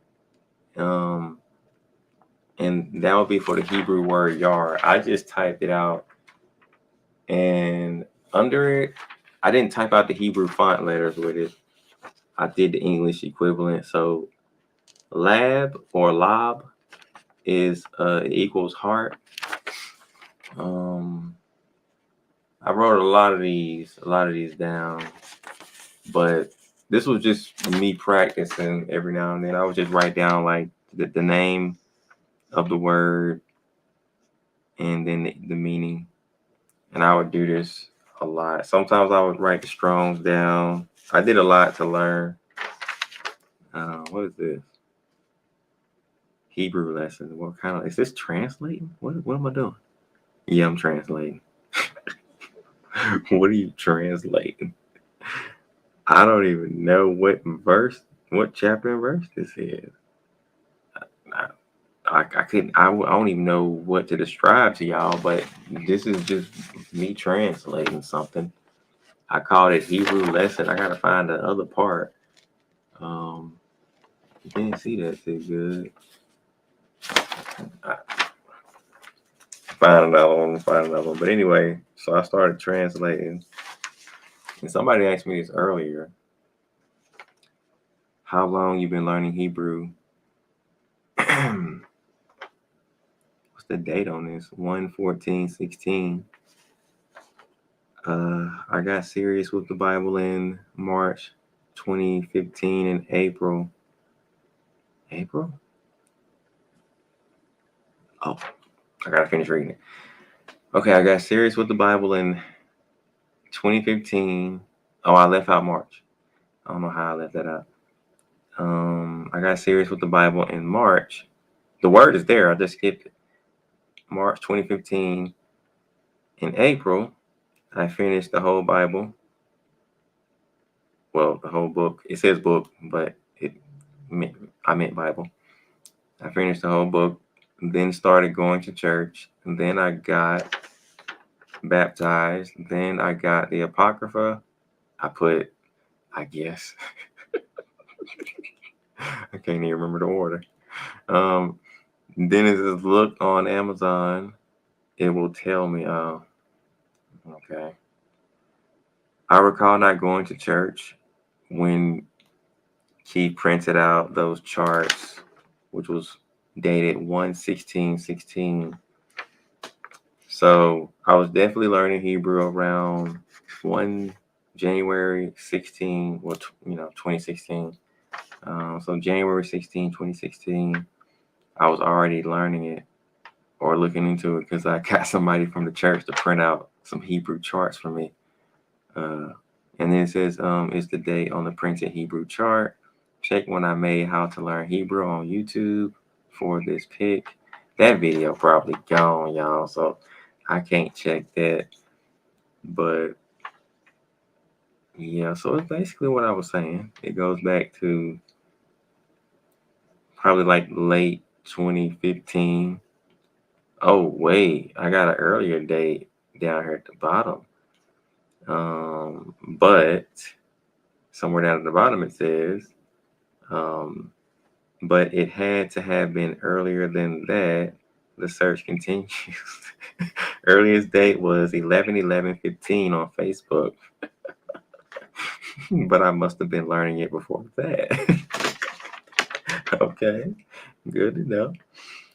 So 11/11/15 now over 2 years at this point when I wrote this. Today's date is 7/16/18, and now it's 5/21/2023. Okay, well, that's about what I thought. Yeah, so somewhere in 2015. I got a date though. I got 11/11/15. I didn't know I had a date. Anyway, so yeah, all these papers, all these papers is me just practicing Hebrew, learning it, memory tests at random points. The papers are kind of bent up, but if you can see that, it says learning Hebrew memory test. This was one of them that I did. This was dated the 10/7/17, I think. I think that's what it say. Yep. Saturday, 5:38 p.m. What's that say at the top? Done. Oh, I was finished by 7:44 p.m. I wrote at the top. I don't know if this is about this, but it says I love this. 7:11 p.m. After writing this, the chat symbol. Okay. I think I'm on level 4. So at this point, I was like rating myself on what level of Hebrew I was as far as learning it. I started at level 1. So at this point, I felt like I was on level 4. I'm currently on level 5. Not that far off. And this was what, 4 years? How long was this? Was almost 6 years ago. Man, I'm behind, ain't I haven't learned anything in a while. Well, a lot in a while.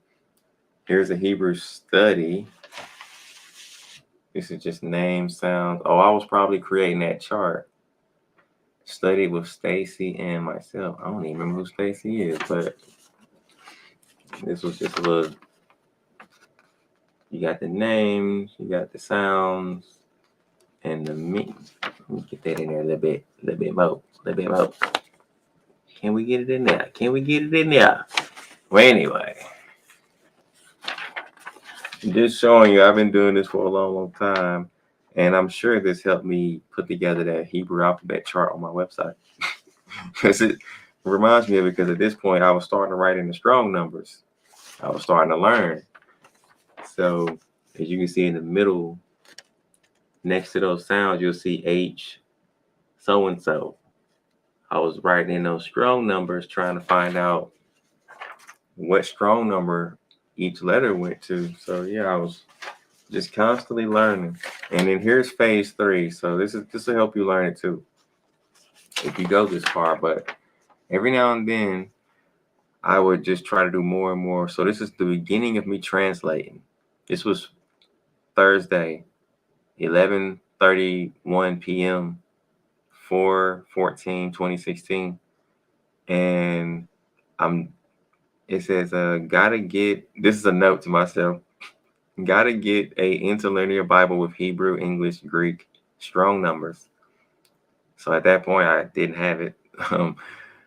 But I wrote down Genesis 1:1, and did I translate this myself? I believe I did. So this is it's written in green, so I don't know if y'all can really see it. On the left, you got the names, the letters. That was probably like a memory test or something, or just me. I don't know what you want to call that over there. But then on this side, it's the when I did the translation and all that. You see the Genesis 1:1, and I was trying to. Well, I possibly did do the whole translation on it, but this was the beginning because I started with Genesis 1:1, I think, because I didn't want to skip too far in the Bible and just like pick around and go from like Isaiah and all that. I wanted to start at the beginning, so I So I believe this was the beginning of that. And I called that level 3 or phase 3. And this is another one where I was doing Genesis 1:1, where I was translating and finding out each strong number. And now a lot of this, though, I just copied from like Blue Letter Bible or something. And I would, whatever strong numbers they didn't give me, I would have to find on my own for certain words because they don't always give you all the strong numbers for each word.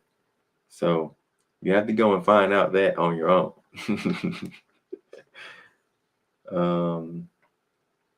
What to say, what to learn. The numbers, spelling, sounds, meaning of words, and strong numbers. Learn to write words in Hebrew. And know what it means, which I still don't know to this day. Not all of them. Learn officially what are the Hebrew sounds for all letters. Okay, I did learn that. But at the time, this is what I wrote down. Love, glow, slow motion, blah, blah, blah, blah. Okay, just checking all that out. So I would do this just throughout my time. And another thing that would help you learn is Hebrew phrases. I like those. Well, I love those. Hebrew to English. That's another translation. Proverb study. It look like another translation. Hebrew breakdown. That's another translation. Hebrew lesson, another translation. I'm trying to find one. Hebrew that's another one. Hebrew to English, that's another one. Where are the Hebrew phrases? Hebrew to English, Proverbs, Hezekiah's royal seal. Hebrew English, Joel 2:1. I got a lot of translations, but I don't see the phrases yet. Let's see. Here we go. Okay. So this one was dated. If I dated it, no, I didn't.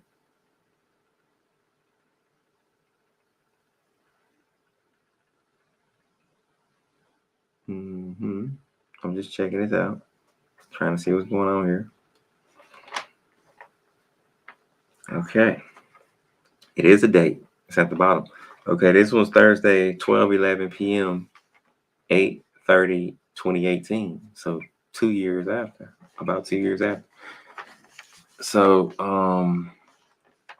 the way I started learning these was I was reading from a Hebrew English Bible, and I could see the Hebrew while I was reading the English. So every time I would come across a familiar word like the Lord or thus saith the Lord or what's another common word? The word of the Lord. Anything that I just kept reading over and over and over, the same phrase, I would wonder what is it in Hebrew. So I would look over at the Hebrew and find it. I would have to find it. And once I would find it, I would have to verify what it meant so I can verify I actually found it because I don't know Hebrew perfectly yet.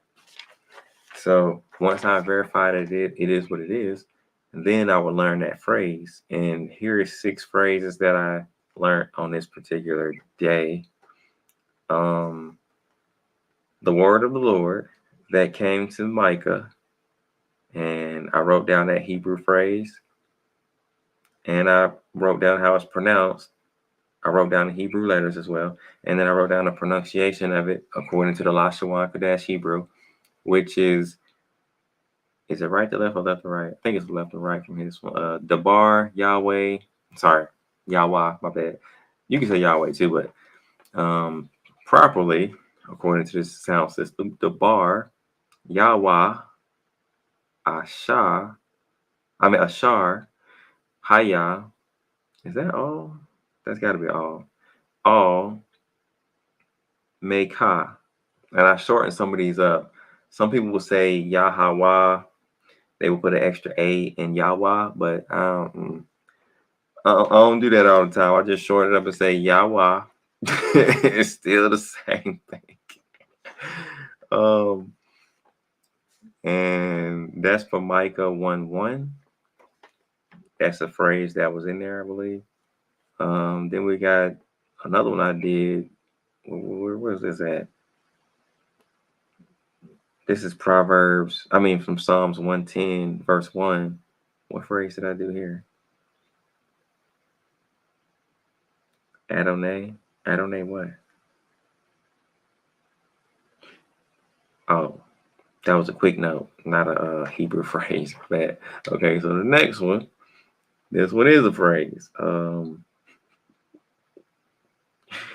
Inhabitants of Shafir. And I will write down that the way that can be pronounced is Yashabath Shop Yar. And I'll just show y'all that at the bottom. You'll see it says New Hebrew Lessons, and I have phrases next to it. Y'all gotta bear with my writing. I'm telling you, my writing.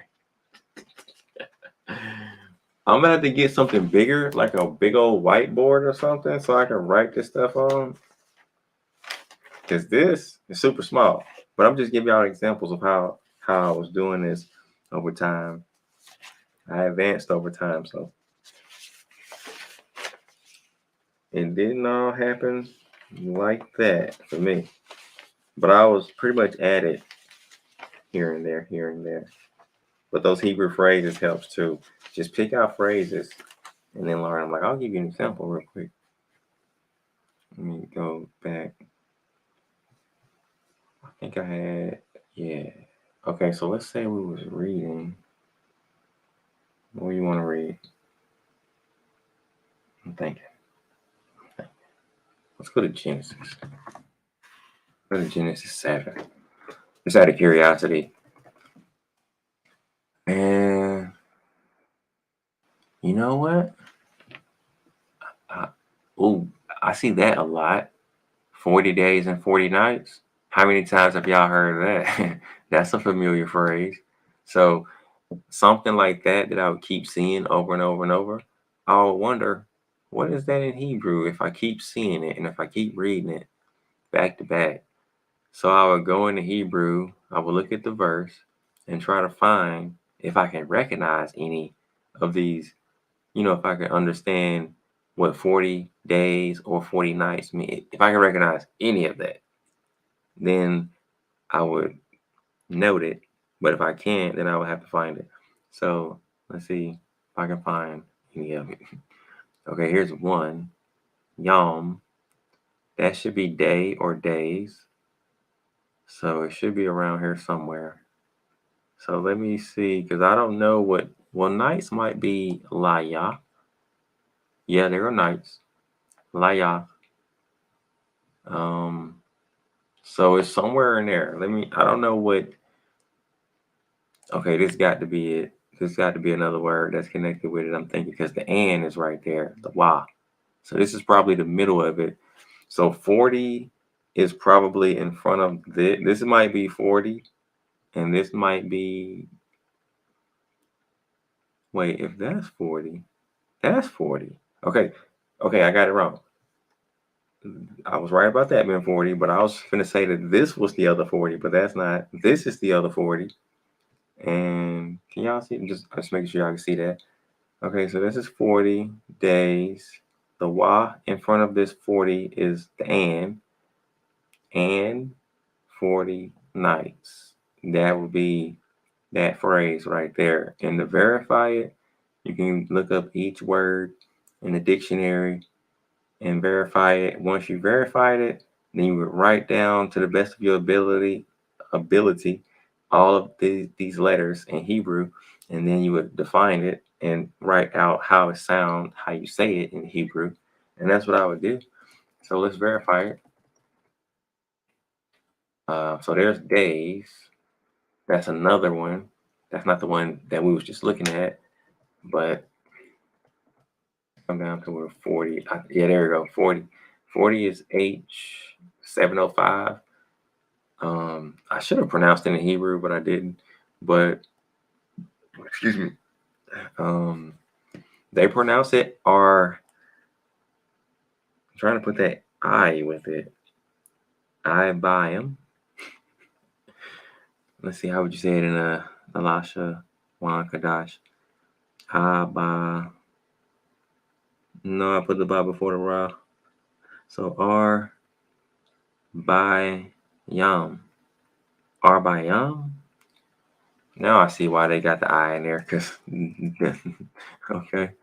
Then we got the Yom, which can mean days. So 40 days and 40 nights. So now we verified it, but of course you can click each word and read the definition and verify it means what it says it means, and then you're good. Then once you're good, you will write down, do what I said. And that's what I would do for some of these. And I would do a few of those a day sometimes. I haven't done that in a long, long time. I haven't really done much in Hebrew, like as far as I haven't translated anything. I haven't done much in a long, long time. So tonight is me refreshing my memory. This is my first memory test in years of Hebrew. I didn't do as bad as I thought. Well, I thought I would do worse. I did good. Hebrew study, Hebrew memory test. And I keep all my Hebrew. I try to keep all of it. I try to keep it all together. It's not as organized as it should be, but I try to keep it all together. Okay, well, I'm gonna get out of here, y'all. I'm thirsty. Thirsty. Well, wait, y'all got any questions before I go? Because I'm gonna come back and do it again. I'm gonna make it shorter. Well, I'm gonna start faster. I'm gonna do the Hebrew memory game. I'm gonna do the main part, and I'm gonna just come back and do it. I don't know how many times, but so I can keep my memory together, because it's not like English. I talk in English every day. I don't talk in Hebrew every day. So I gotta come back and do it again. So I'm gonna do it again, God willing, soon. But y'all got any questions? Y'all gotta ask me before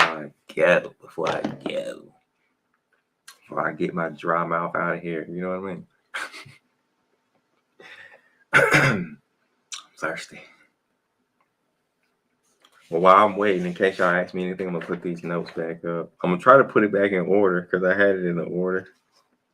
Surprisingly, it's like kind of weird and unique how I had this stuff. How long you been learning Hebrew? It's just kind of, I really don't know how I had it now. Let's see, Hebrew lesson, Hebrew phrases. The Hebrew phrases was in the bag.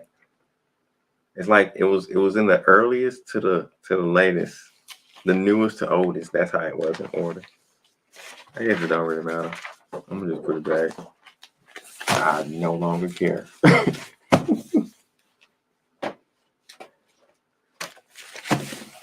Big stack of papers. Just me, my 7 years of me learning Hebrew.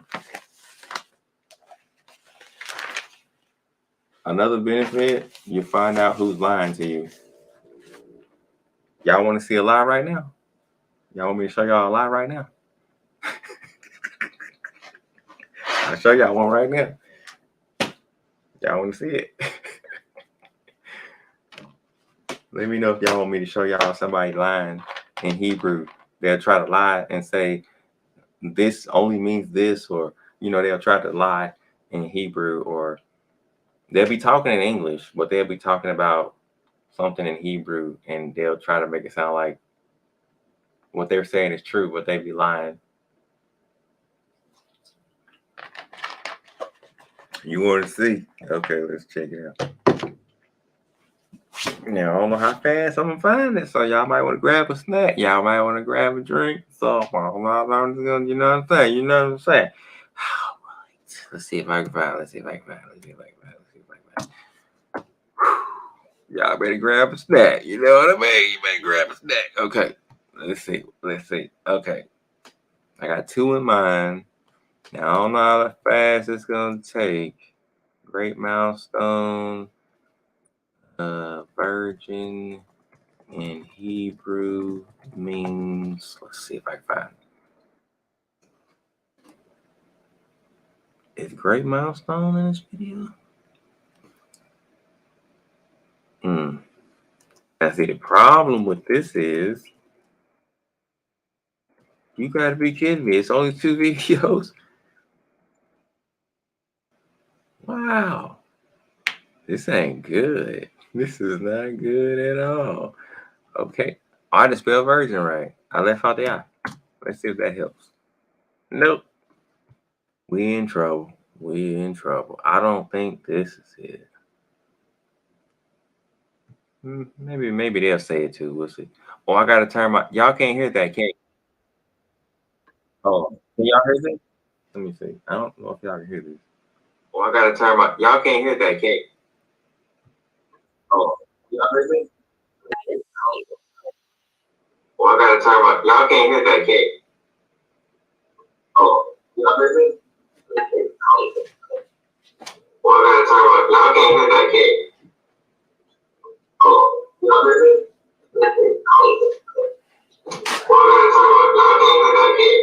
I'm sorry. I forgot to turn that down. I'm sorry. It keeps repeating me. I gotta get these headphones and I gotta find out how y'all can hear this. Let me see. I gotta fix the audio. Hold on. Because I didn't have the audio being shared. Present. Okay, present. No. Yeah, share screen, yeah. We gotta get the audio in there. Gotta get that. Yeah, share screen. Come on. Give me just a window. No, that'll work, I believe. Be careful sharing audio. Hear themselves. Okay, now I'm gonna play this again. Y'all let me know if y'all can hear this. In the Black Hebrew Israelites movement. Now based in Israel, the religious group believes Tel Arad to be the true Jerusalem. These are the people of the book. That's right. Even the Israeli government, however, does not recognize Tel Arad as a holy site. Israel have a law. You see, that indicates that if you have a holy place within the land of Israel, that you should be able. They be cracking me up. That's right. Sometimes I still say that. That's right. I still remember that. Oh, I remember this guy. I like that guy right there. Yeah, okay. That ain't the video. I gotta find Ariel. GMS version. Let me just type. I gotta find.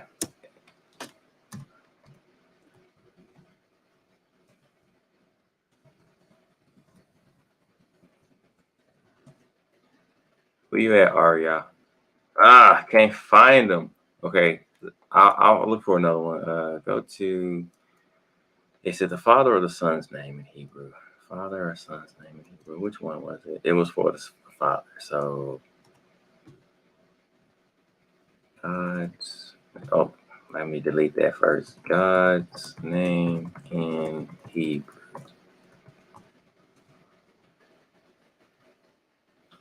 That one. Why we use the name Jesus and God?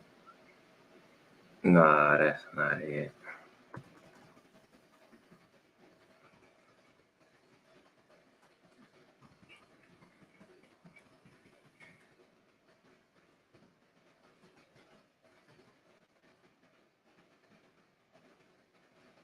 I guess I gotta search for it another way. But I kind of got one of his videos to pop up, but that's not the whole thing. God's name in Hebrew.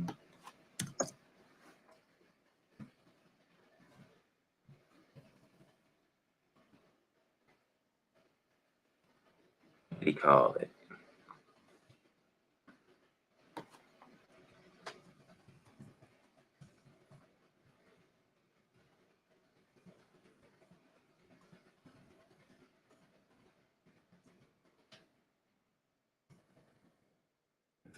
That's the same one. Maybe that'll link me to the. What's this? Name of God. F.A. Benner.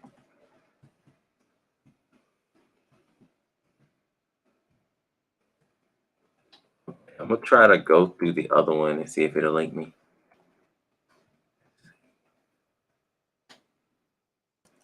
Oh, it's not even his channel.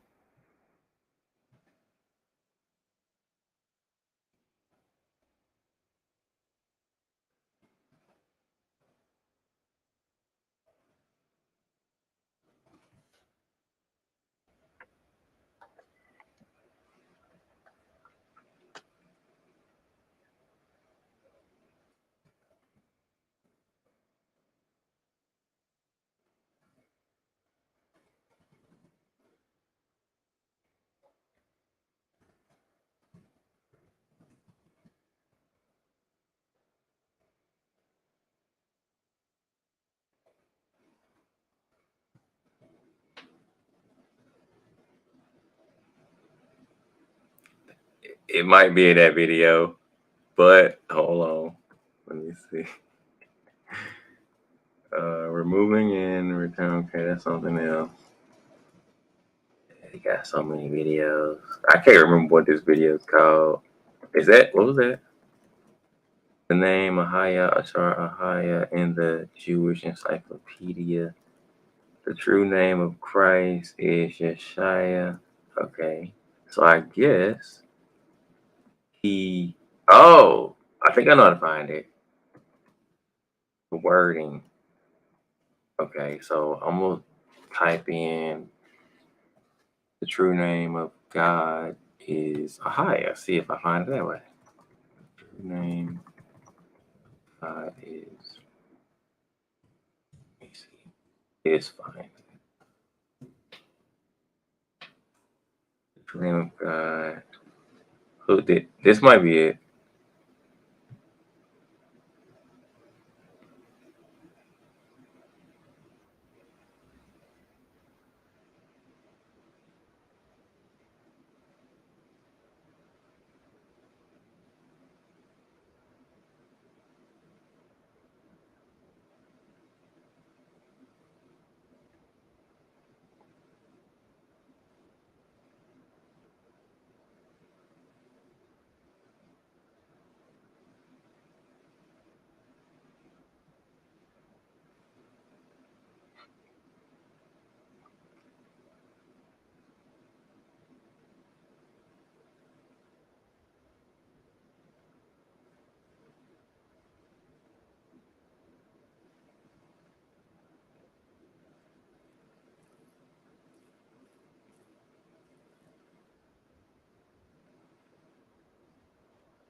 It may be in this video, but I gotta find where he say it, and it's a 2-hour video, so I'm skimming some of it.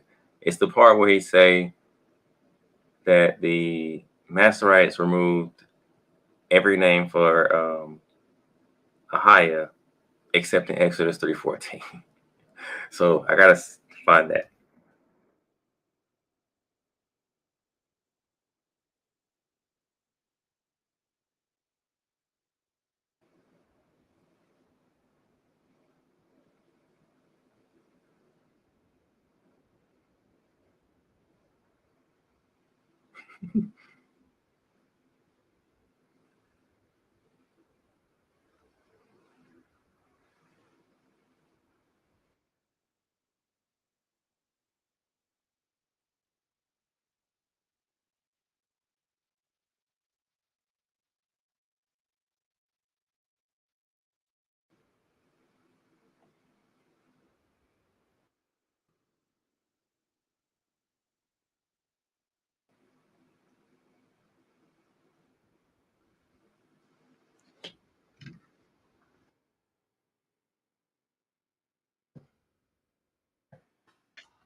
Wait, you said what just can't? What just can't? Excuse me. Oh. Okay, hold on. Let's see. Okay. And How the about now? next thing you know, by not researching, you're worshiping some angels or gods, because angels are Elohims or elves or gods. Read that again. Let no man beguile you of your reward. Don't be beguiled or tricked of your reward. Read. And a voluntary humility. And having a voluntary humility, and that can happen. Oh, that can happen man, when I you humble put this yourself under your in. teacher. And you're supposed to. You're supposed to Okay. humble yourself under your teacher, but no teacher is above the Most High. Read. Oh His man, name wow. is Lucifer, so you must be careful. The fallen one is very cunning.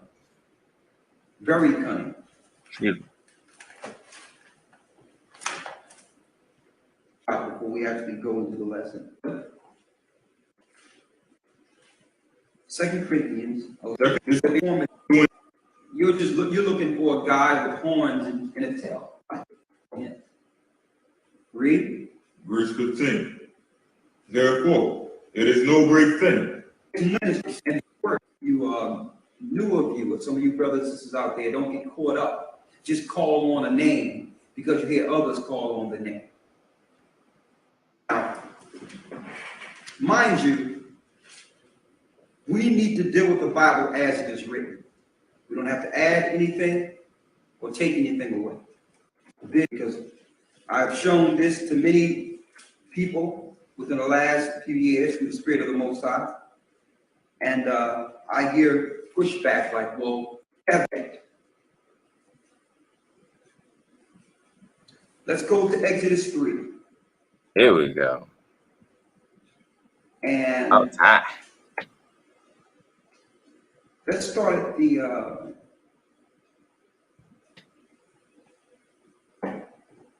let's start at the 10th verse. Read that. Exodus 3 and 10.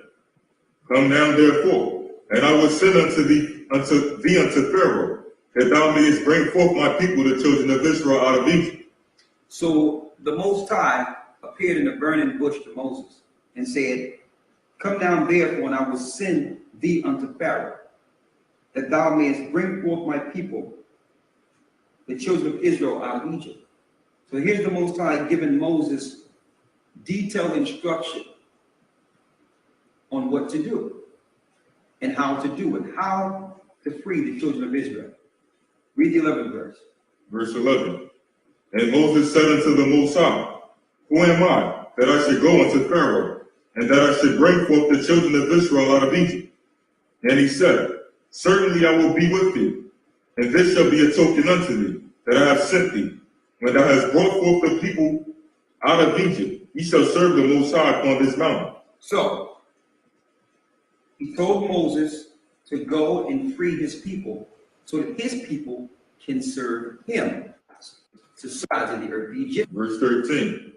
And Moses said unto the Most High, behold, when I come unto the children of Israel, and they shall say to me, what is his name? What is his what? What is his name? Okay, we got to highlight that. Pass me that highlight. So that they can't think that I'm injecting this. All right? Come on, man. Behold, when I come unto the children of Israel, and shall say unto them, the God of your fathers hath sent me unto you, and they shall say to me, what is his name? And what shall I say unto them? Get that so they can see it clearly, please. Come on, get to it. You got it? The Most High, what is his title? Okay.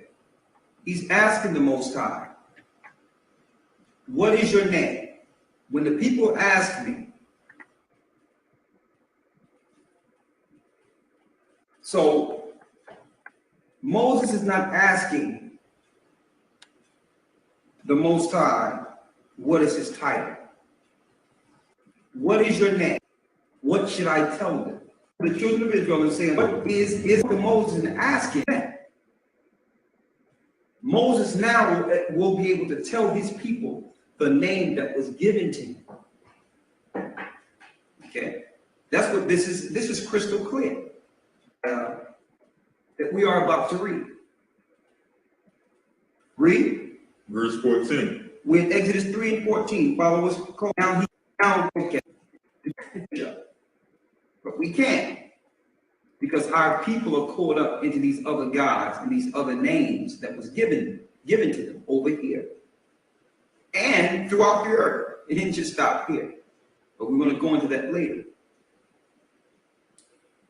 And the Most High said unto Moses, I am that I am. And he said, thus we have a JPS Hebrew Tanakh.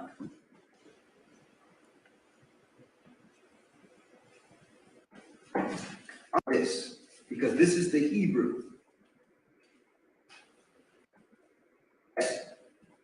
It's the latest work of the so-called Masoretic text. We'll get to the Masoretes a little later. But at least in this text, in the English, they put his name.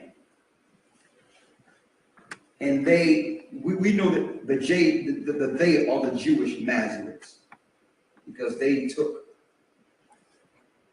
our records once we fell. When you look at this, it says EHYEH, and it says that because we know the Masoretes put vowel sounds within the Hebrew. Vowels came from Latin. Okay, between the 6th and 10th century, when the Masoretes were set up, they set up the Tetragrammaton and started using vowel sounds. But as you can see, it's ha-ya. The E sound is ah. The H sound is ha, and the Y-E-H is a yellow, which is ya. A haya, a shar, a haya. When I come to the Israelites and say to them, the God of your fathers, and God, thus shall you say, sent me to you. Now, in the Hebrew, here it is right here. Higher in the Hebrew, which means I am that I am. Okay? Where's the part I want? Now that's in the Hebrew. Now the reason they could not change it right there, because if they would switch the name right there, Come on. they would have been exposed. Okay, they could not switch the name in Exodus 3, because any brother or sister, mind you, that know Hebrew would know that I am is a higher. And if that was taken out and switched to something else, then the culprits would be exposed. So There's a little bit of how do I say it? There's a little bit of something in there. they left it there. They said anybody that knows Hebrew, That I am is a higher. that's not completely true either. That is, I can show you that I am goes back to so many different definitions and words. And then he also said, Oh, they would have been exposed. come on. Okay, they could not switch the name in Exodus 3, because any brother or sister, mind you, that know Hebrew would know that I am is a higher. And if that was taken out and switched to something else, then the culprits would be exposed. So they left it there. But every other place in the Bible and in the Hebrew text, they took that name out. There They it is. rejected another name. There it is. They kind of Okay. So he said, figured, because any brother or sister, mind you, that know Hebrew would know that that was taken out and switched to something else. They left it there.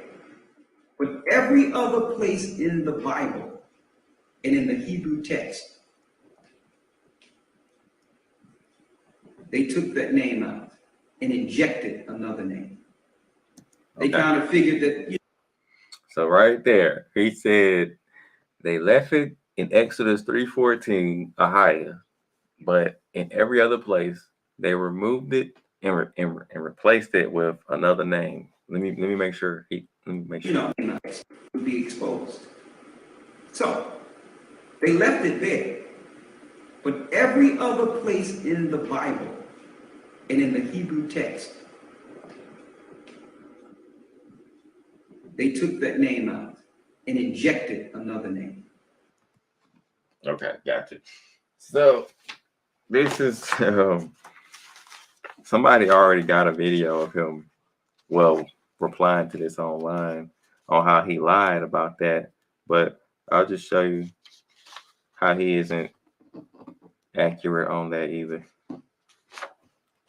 I'm gonna show you on the computer too. Hold on. So this one's kind of simple to do, but a lot of people don't do it. Is this all of it? Nah, this ain't even all of it. I should have highlighted some of these. I guess can I find this on the computer? I think I can find this on the computer too. That's why I found it out first. So he said that Ahia was removed and replaced with another word. So let me just highlight a few of these so you'll be able to see it, because this is 46 verses where the name Ahia is still in the Bible, spelled exactly the same way.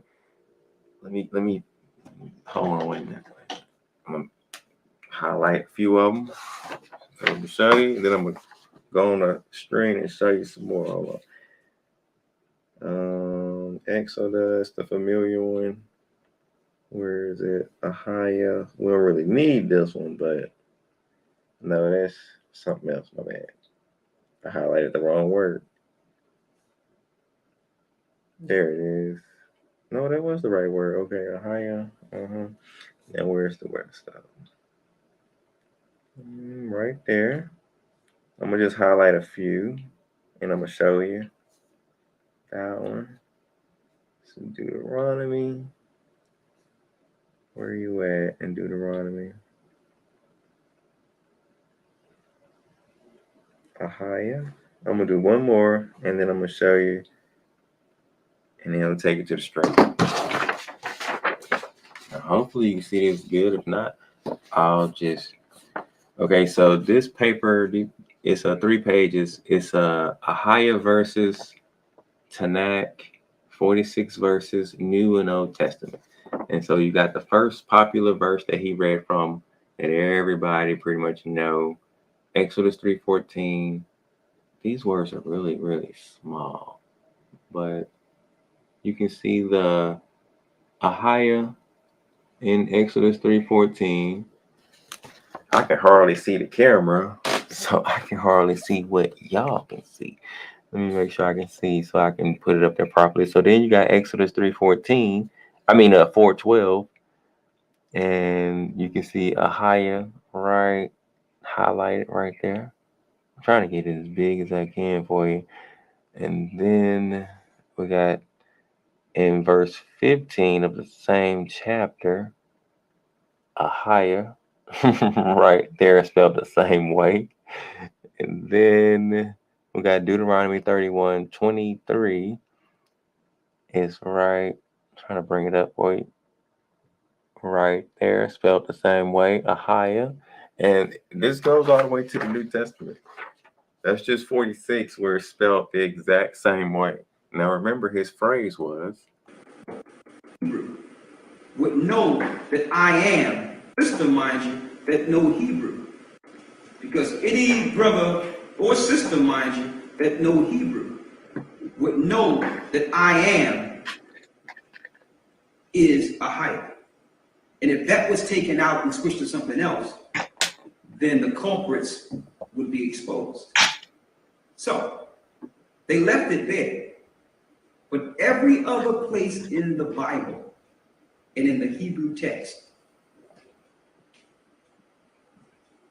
they took that name out and injected another name.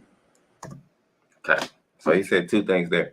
He said that I am, he said people that know Hebrew knows that I am means Ahia, which that's not all it means. We'll go over that too. And that wasn't the main thing I came here for. The main part was the last part.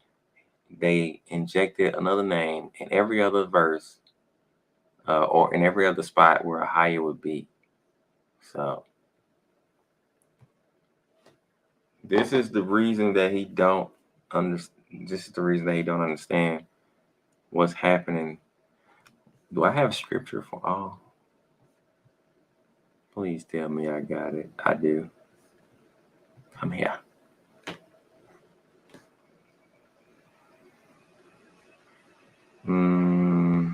We'll search. I'm gonna make these words bigger. I need to search H 1961. How do I make it pop up? No. Do I use 0?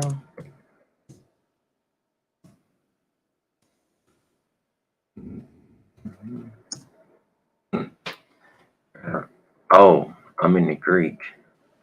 Why are we in the Greek? Take me to the anywhere in here. There we go. Now it'll work. Okay, give me 0961. Okay, I gotta type in H. Give me H. Now I know this is real small, but at the bottom down here, I don't know how well y'all can see it, but it says 3,575 hits and 3,131 verses for H 1961, which is Haya or Ahaya. And the reason that is different depending on Hebrew grammar, and that's the important part that I don't know if he knows yet, but that's the part that he's missing. So I'm gonna look it up here also, H 1961. So you'll see the difference between what the Strong's Exhaustive Concordance gives you. So the Strong's for the KJV would give you just 75, I think it would just say 75. How many times does it occur? Yeah. See, it says the translation count is only 75 times for Haya. And the spelling is H-Y-H.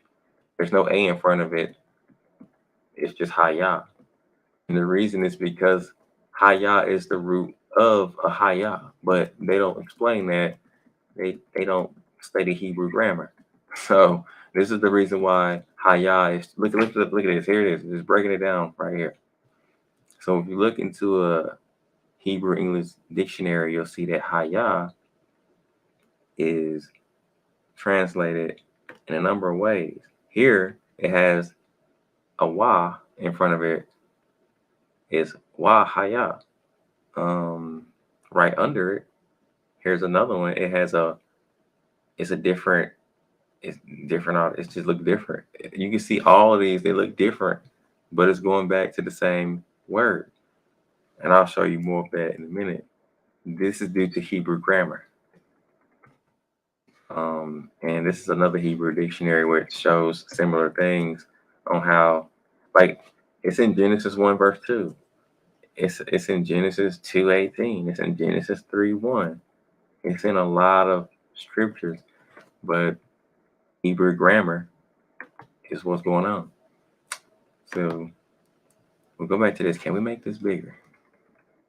There we go. It might be too big.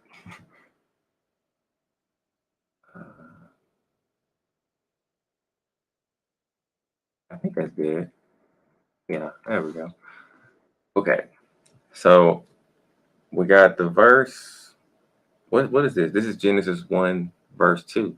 So this highlighted, the highlighted part is where Haya will be. Sheena, you still here, by the way? Who's all with me if y'all feel like replying? But this is Haya is spelled different. And the meaning is she became. Let's see. The next one on the right here is really small. It's the next verse is in, it occurs twice in Genesis 1:3. It's spelled different. It's spelled spelled Yaheh, the first one right here. And it's translated, it can mean he shall become. The next one is spelled a little different. It has a W in front of it. Yaheh. It's the same spelling almost. It just has a W in front of it. So now it's Yaheh. The Wa can mean and. So now it's and he is becoming. And we go to Genesis 1:5. Here it is again. Yaheh. Yaheh. They both can be translated as and he is becoming. Both times. Genesis 1:6. Same thing. Yaheh. For the second one, Yaheh and he shall become.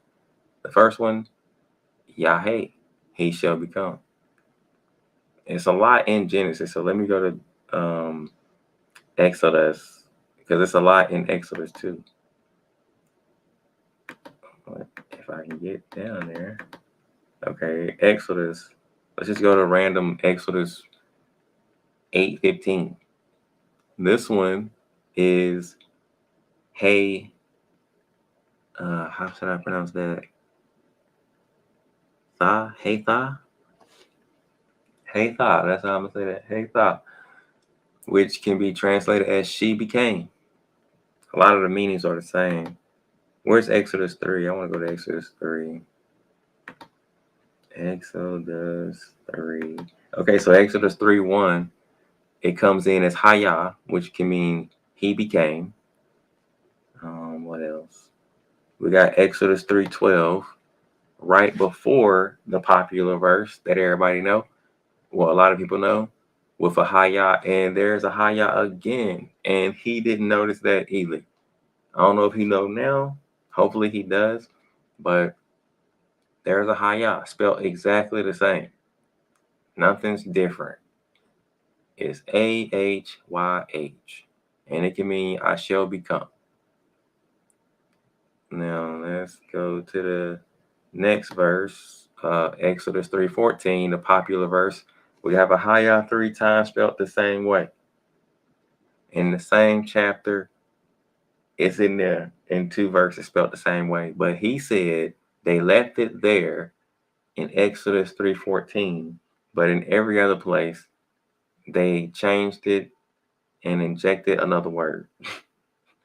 So that's how you can tell how people is lying. When you learn and study Hebrew, you can go back behind them and see if that's true.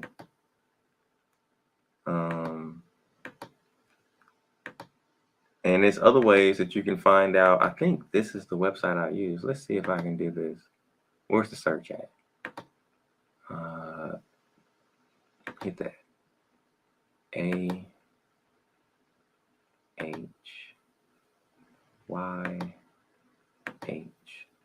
search. Okay, now I just searched specifically for Ahaya, spelled the same way as it is in Exodus 3:14, and it gave me 43 hits in 40 verses, all for just the Old Testament. So the first one we got is in Exodus 3:12. We already saw that. We already saw Exodus 3:14. Now we got Exodus 4:12, which I showed on the paper. Here it is again. Exodus 4:12. 4:15. The last one was 4:12. If I didn't say that properly, my bad if I didn't. And then we got Deuteronomy 31:23. I think I showed that on the paper too. We got Joshua 1:5, spelled Ahaya 2. it can mean I shall be. We got Joshua 3:7, spelled the same way, can mean the same thing. Now notice none of these are translated as Lord or God. Isn't that funny? Isn't that odd? Like, look at this translation. If we actually just focus on the context of the scripture when it's used, it says in English, Yahweh answered to him, but I shall come. They added a to, so I'll just read that too. I shall come to be with you, and you will smite Midian as one man. And we have a Hayah, and they say it can mean I shall become. So that's not referring to God right there. By the context in the sentence and how it's used, in most cases, it's never referring to God that I see, if you really focus on it. And a lot of times that this word is used all throughout the scriptures, it's just not a good case to present that that's God's name overall. It's not a good case. I don't see it as a I don't know. I just don't see the argument being won like that. If you look at it entirely, it's trying to say that that's God's name versus Yahweh or Yahuwah, Yahweh, Yahweh, however you would like to say it. It's just not that good of a case when you do it like this. But I do understand why a lot of people use this word for God's name, because I even did. I was convinced by GLCC and other people who present that doctrine.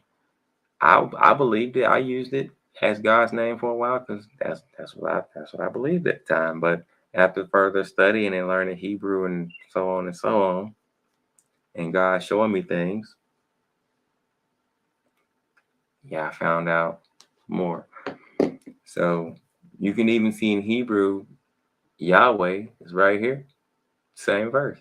But Yahweh in English and in Hebrew is referring to the true God. When the word Ahaya in Hebrew isn't. It means something else. And that's how it is a lot. We got Judges 11:9. The Most High's name, I don't even see in this verse. And Ahaya is still I shall become. It's not one time. Does it say that this translates for God's name? Not one time. Not one time. Not one time. In a way, it can be looked at as like I am who I am. You know, in a way, it could be looked at like that, or I am what I am. But overall, it seems like the better case to go with is Yahweh, because every time that word is used, it's used towards the true God in context of scriptures. This one, it's only 2 verses that I can think of where it got some sort of supernatural backing or meaning behind it, where it's relating to God, if that's accurate, which is John 8:58, I think, and Exodus 3:14. I might as well say 3 verses in Exodus 3:15. I don't know any other verses that I can think of, but those are just that's just one example, or the examples on how you can tell if people lying. You say always. Hold on, it's this little heart in my way. I can't see what you said. Let me go to I ain't gonna see it. I think you said check. Oops, what I do? No, I ain't mean to do that. I'm just trying to see. Yeah, always check your work. Yeah. Yep. Got to. But so yeah, I don't listen to GOCC. I don't listen to Elder Rothschild anymore. I don't listen to these groups like that. I'll hear them, but I don't listen to them unless they absolutely saying something that's accurate. But it's another one that I couldn't find. Maybe I'll find it another day, where these Hebrews be saying that virgin means what they say. I don't know if I can find out. I tried to find it. Hebrew only virgin. That's how you say it, virgin. Maybe I need to type it in on the internet. Virgin in Hebrew only means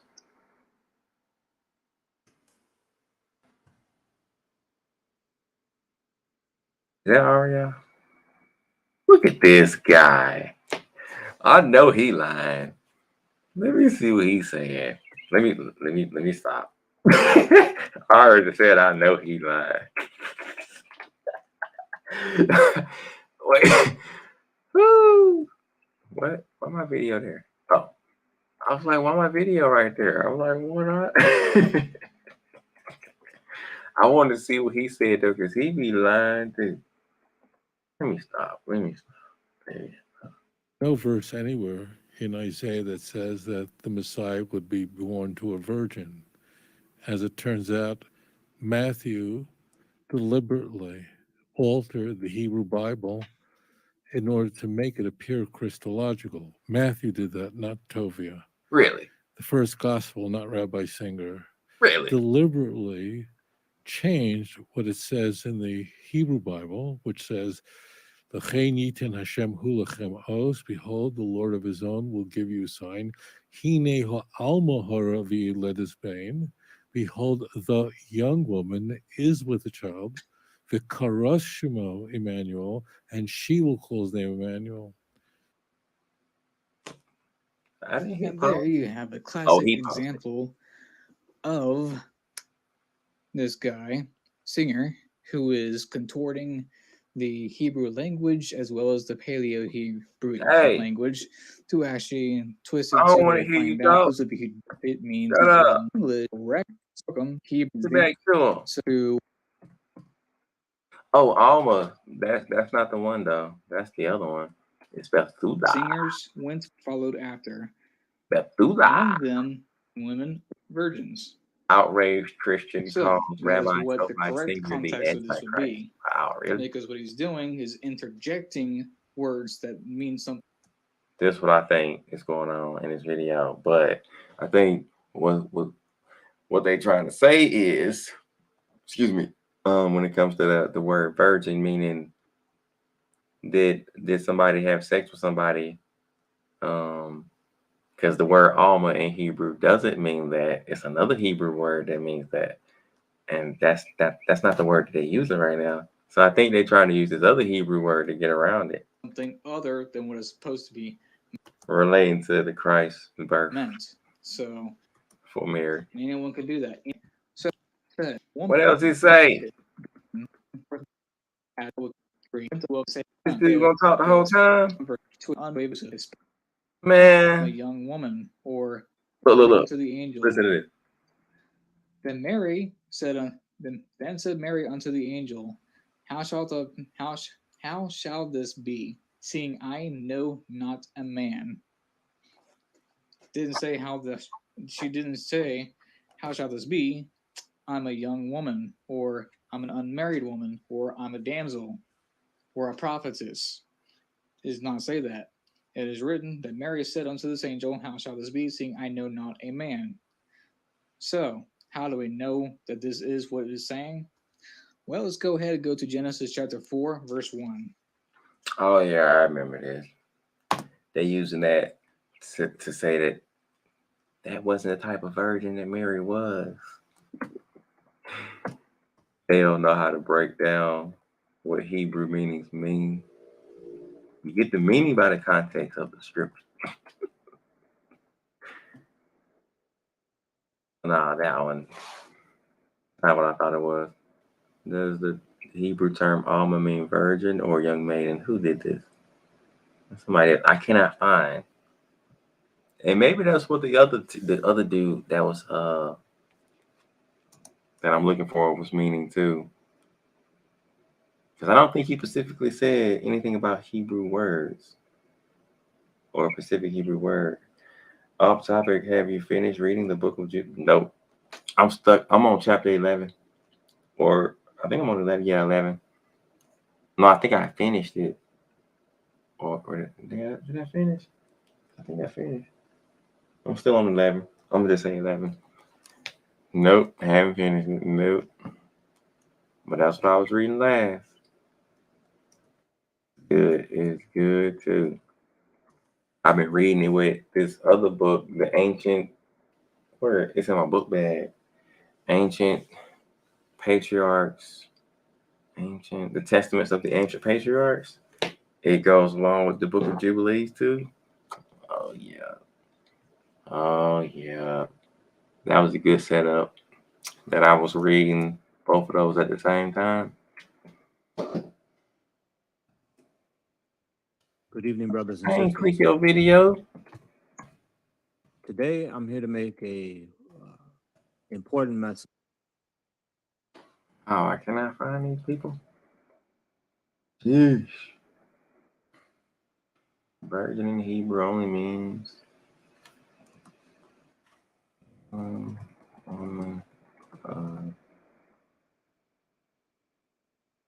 not gonna spell this right.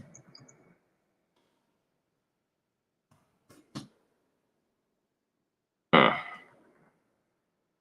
I can't find that.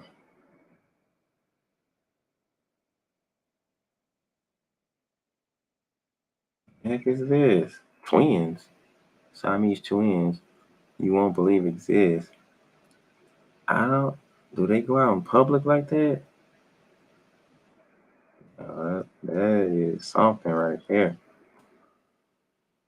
How they got them? Yeah, that is something. What is an Alma?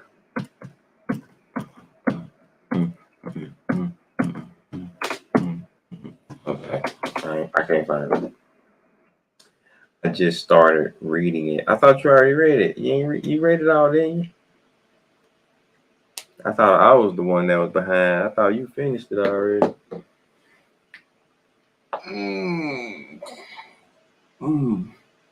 What was that?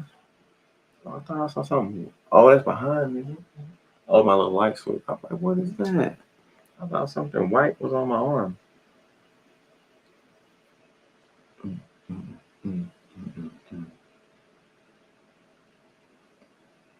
Look at this guy. Look at this guy. This is disturbing. This is why you never mess with a child of God. Ooh, what happened?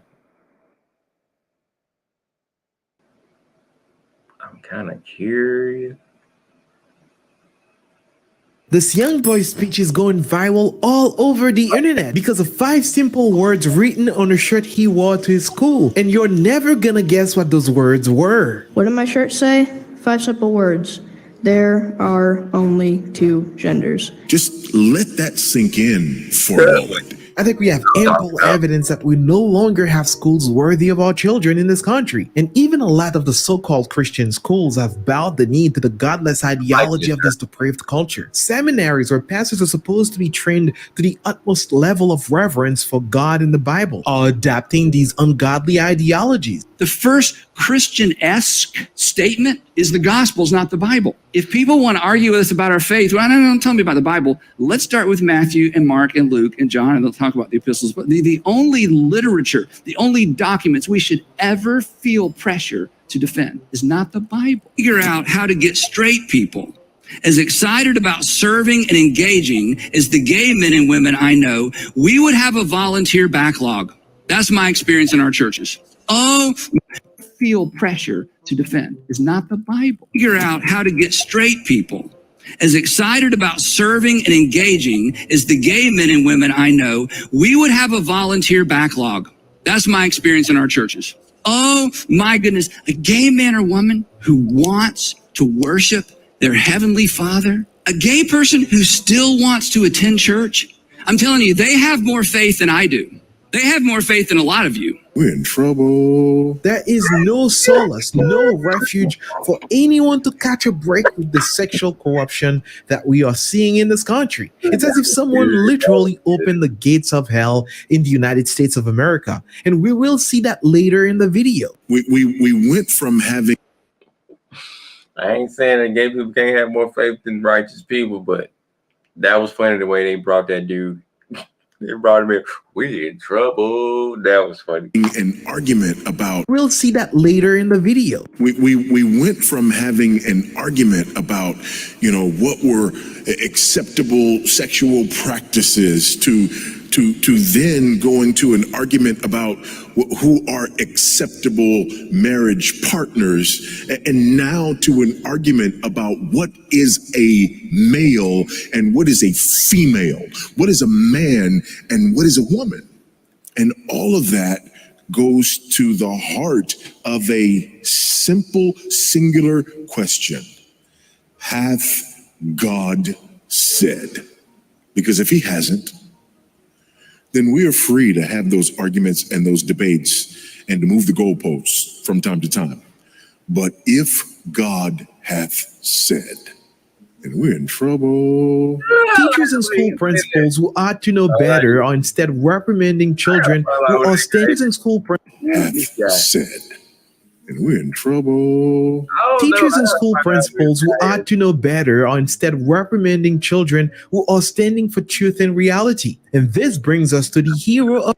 I like the way he said that. He said it so good. Of the day, a middle schooler speaking some sense to the school board where he was literally bullied for saying what is right and godly. Listen very carefully to this young man's outstanding speech to the school board. In the 7th, 10th grade at Nichols Middle School, I appreciate the opportunity to speak to you today. I never thought that the shirt I wore to school on March 21st would lead me to speak with you today. On that Tuesday morning, I was taken out of gym class to sit down with 2 adults for what turned out to be a very uncomfortable talk. I was told that people were complaining about the words on my shirt, that my shirt was making some students feel unsafe.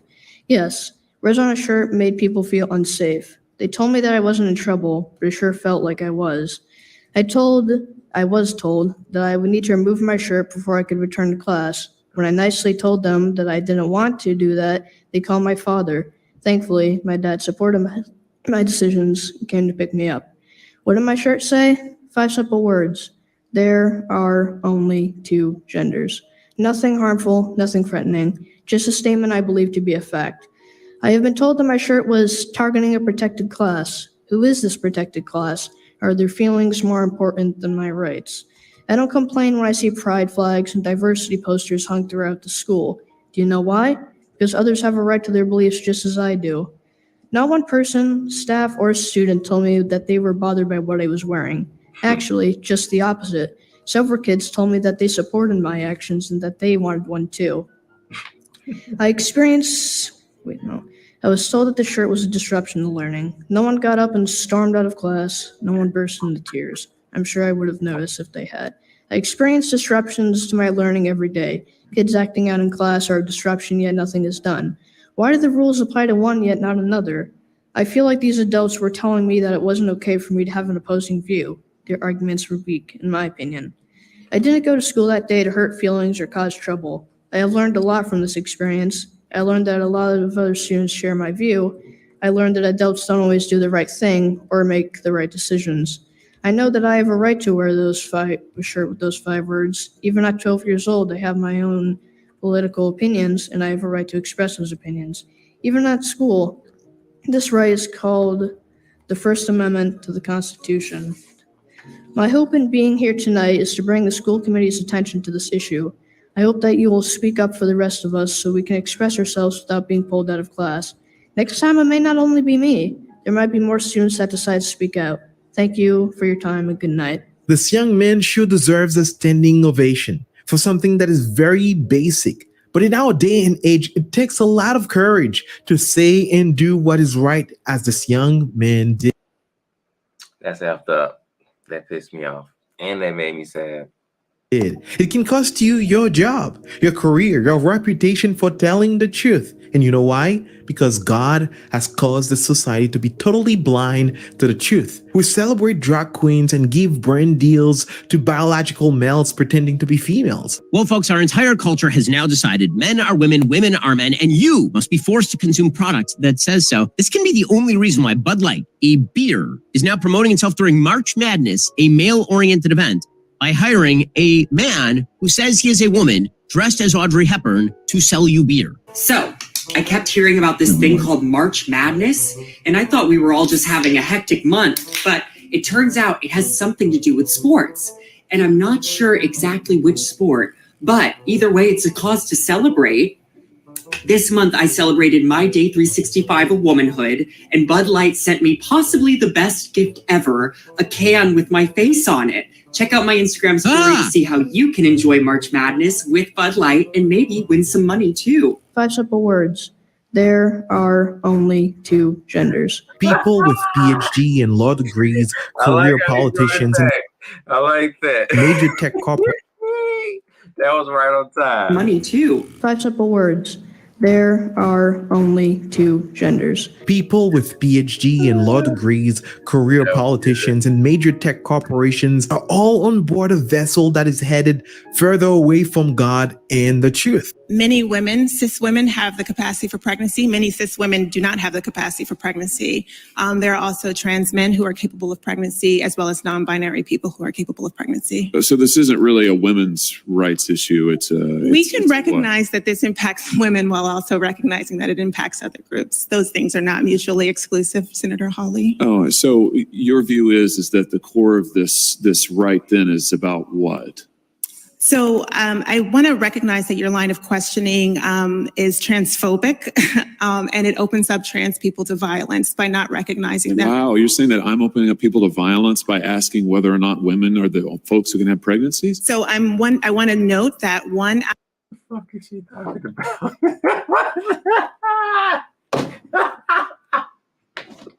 What? Hold on, wait. Trans people to violence by not recognizing that. Wow, you're saying that I'm opening up people to violence by asking whether or not women are the folks who can have pregnancies? So I want to note that 1 out of 5 transgender persons have attempted suicide.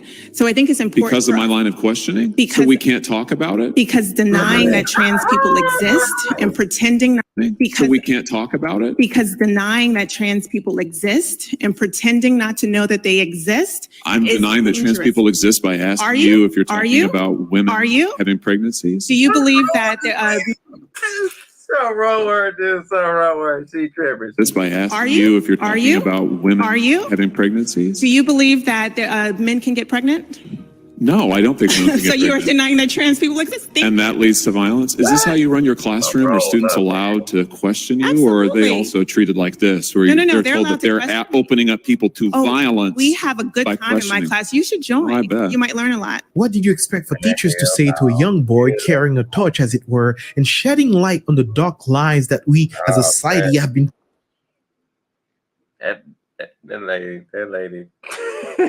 That lady. telling ourselves? We don't expect less than a reprimand at best, a suspension, or even expulsion from the school simply for wearing a t-shirt saying there are only 2 genders. We kill the innocent in the womb all the way to the point of birth. This is a nation that is drenched in the blood of the innocent, a culture that idolizes sexual lust and immorality. This is not a moral conversation about abortion. Are you serious? This is a practical conversation about women's rights. And by the way, human rights, because women's rights are human rights. And the freedom that we all need to be able to But you need to finish your sentence. choose and build our lives and have access to excellent health care. You mean a woman's right to choose to hire. Excellent health. Finish your sentence. and the freedom that we all need to be able to But you need to finish your sentence. choose and build our lives and have access to excellent health care. You mean a woman's right to choose to hire a doctor to assassinate her unborn child in the womb. That's what they're saying. If you listen, if you look behind the words, that's what they're communicating. You see, to finish the sentence and it changes things. As I said earlier, it is as if someone literally opened the gates of hell in America. I don't want to see this no more. All right, I'm out of here. Thanks for watching. That's starting to make my stomach hurt. So anyway, that was a good video though, but it's just not that pleasing to watch. It's funny, it's sad, and it pisses me off. And makes my stomach hurt. So I'm done. But that does give me an idea. In the future, I can just come back and do more stuff like this. Not so much teaching, reading, just watching and laughing and communicating and maybe answering questions. I gotta go exercise. All right, Sheena. All right, everybody else. Peace be to the saints. I'll say this too before I leave. As I'm leaving, I've been seeing in Target, they got these things now. They got calendars where they say queer. No, they got these new things. It's I don't know if it's a shirt, but it says queer all year. It could be a calendar, but they started to do a lot of stuff for the gay people, and they own it. They got queer tarot cards, which I don't like. They got, it's something else for gay people that I've seen because I have to shop in there almost every day. And when I saw that video, it reminded me of that. I'm out of here, y'all. Oh boy. All right, y'all. Whew.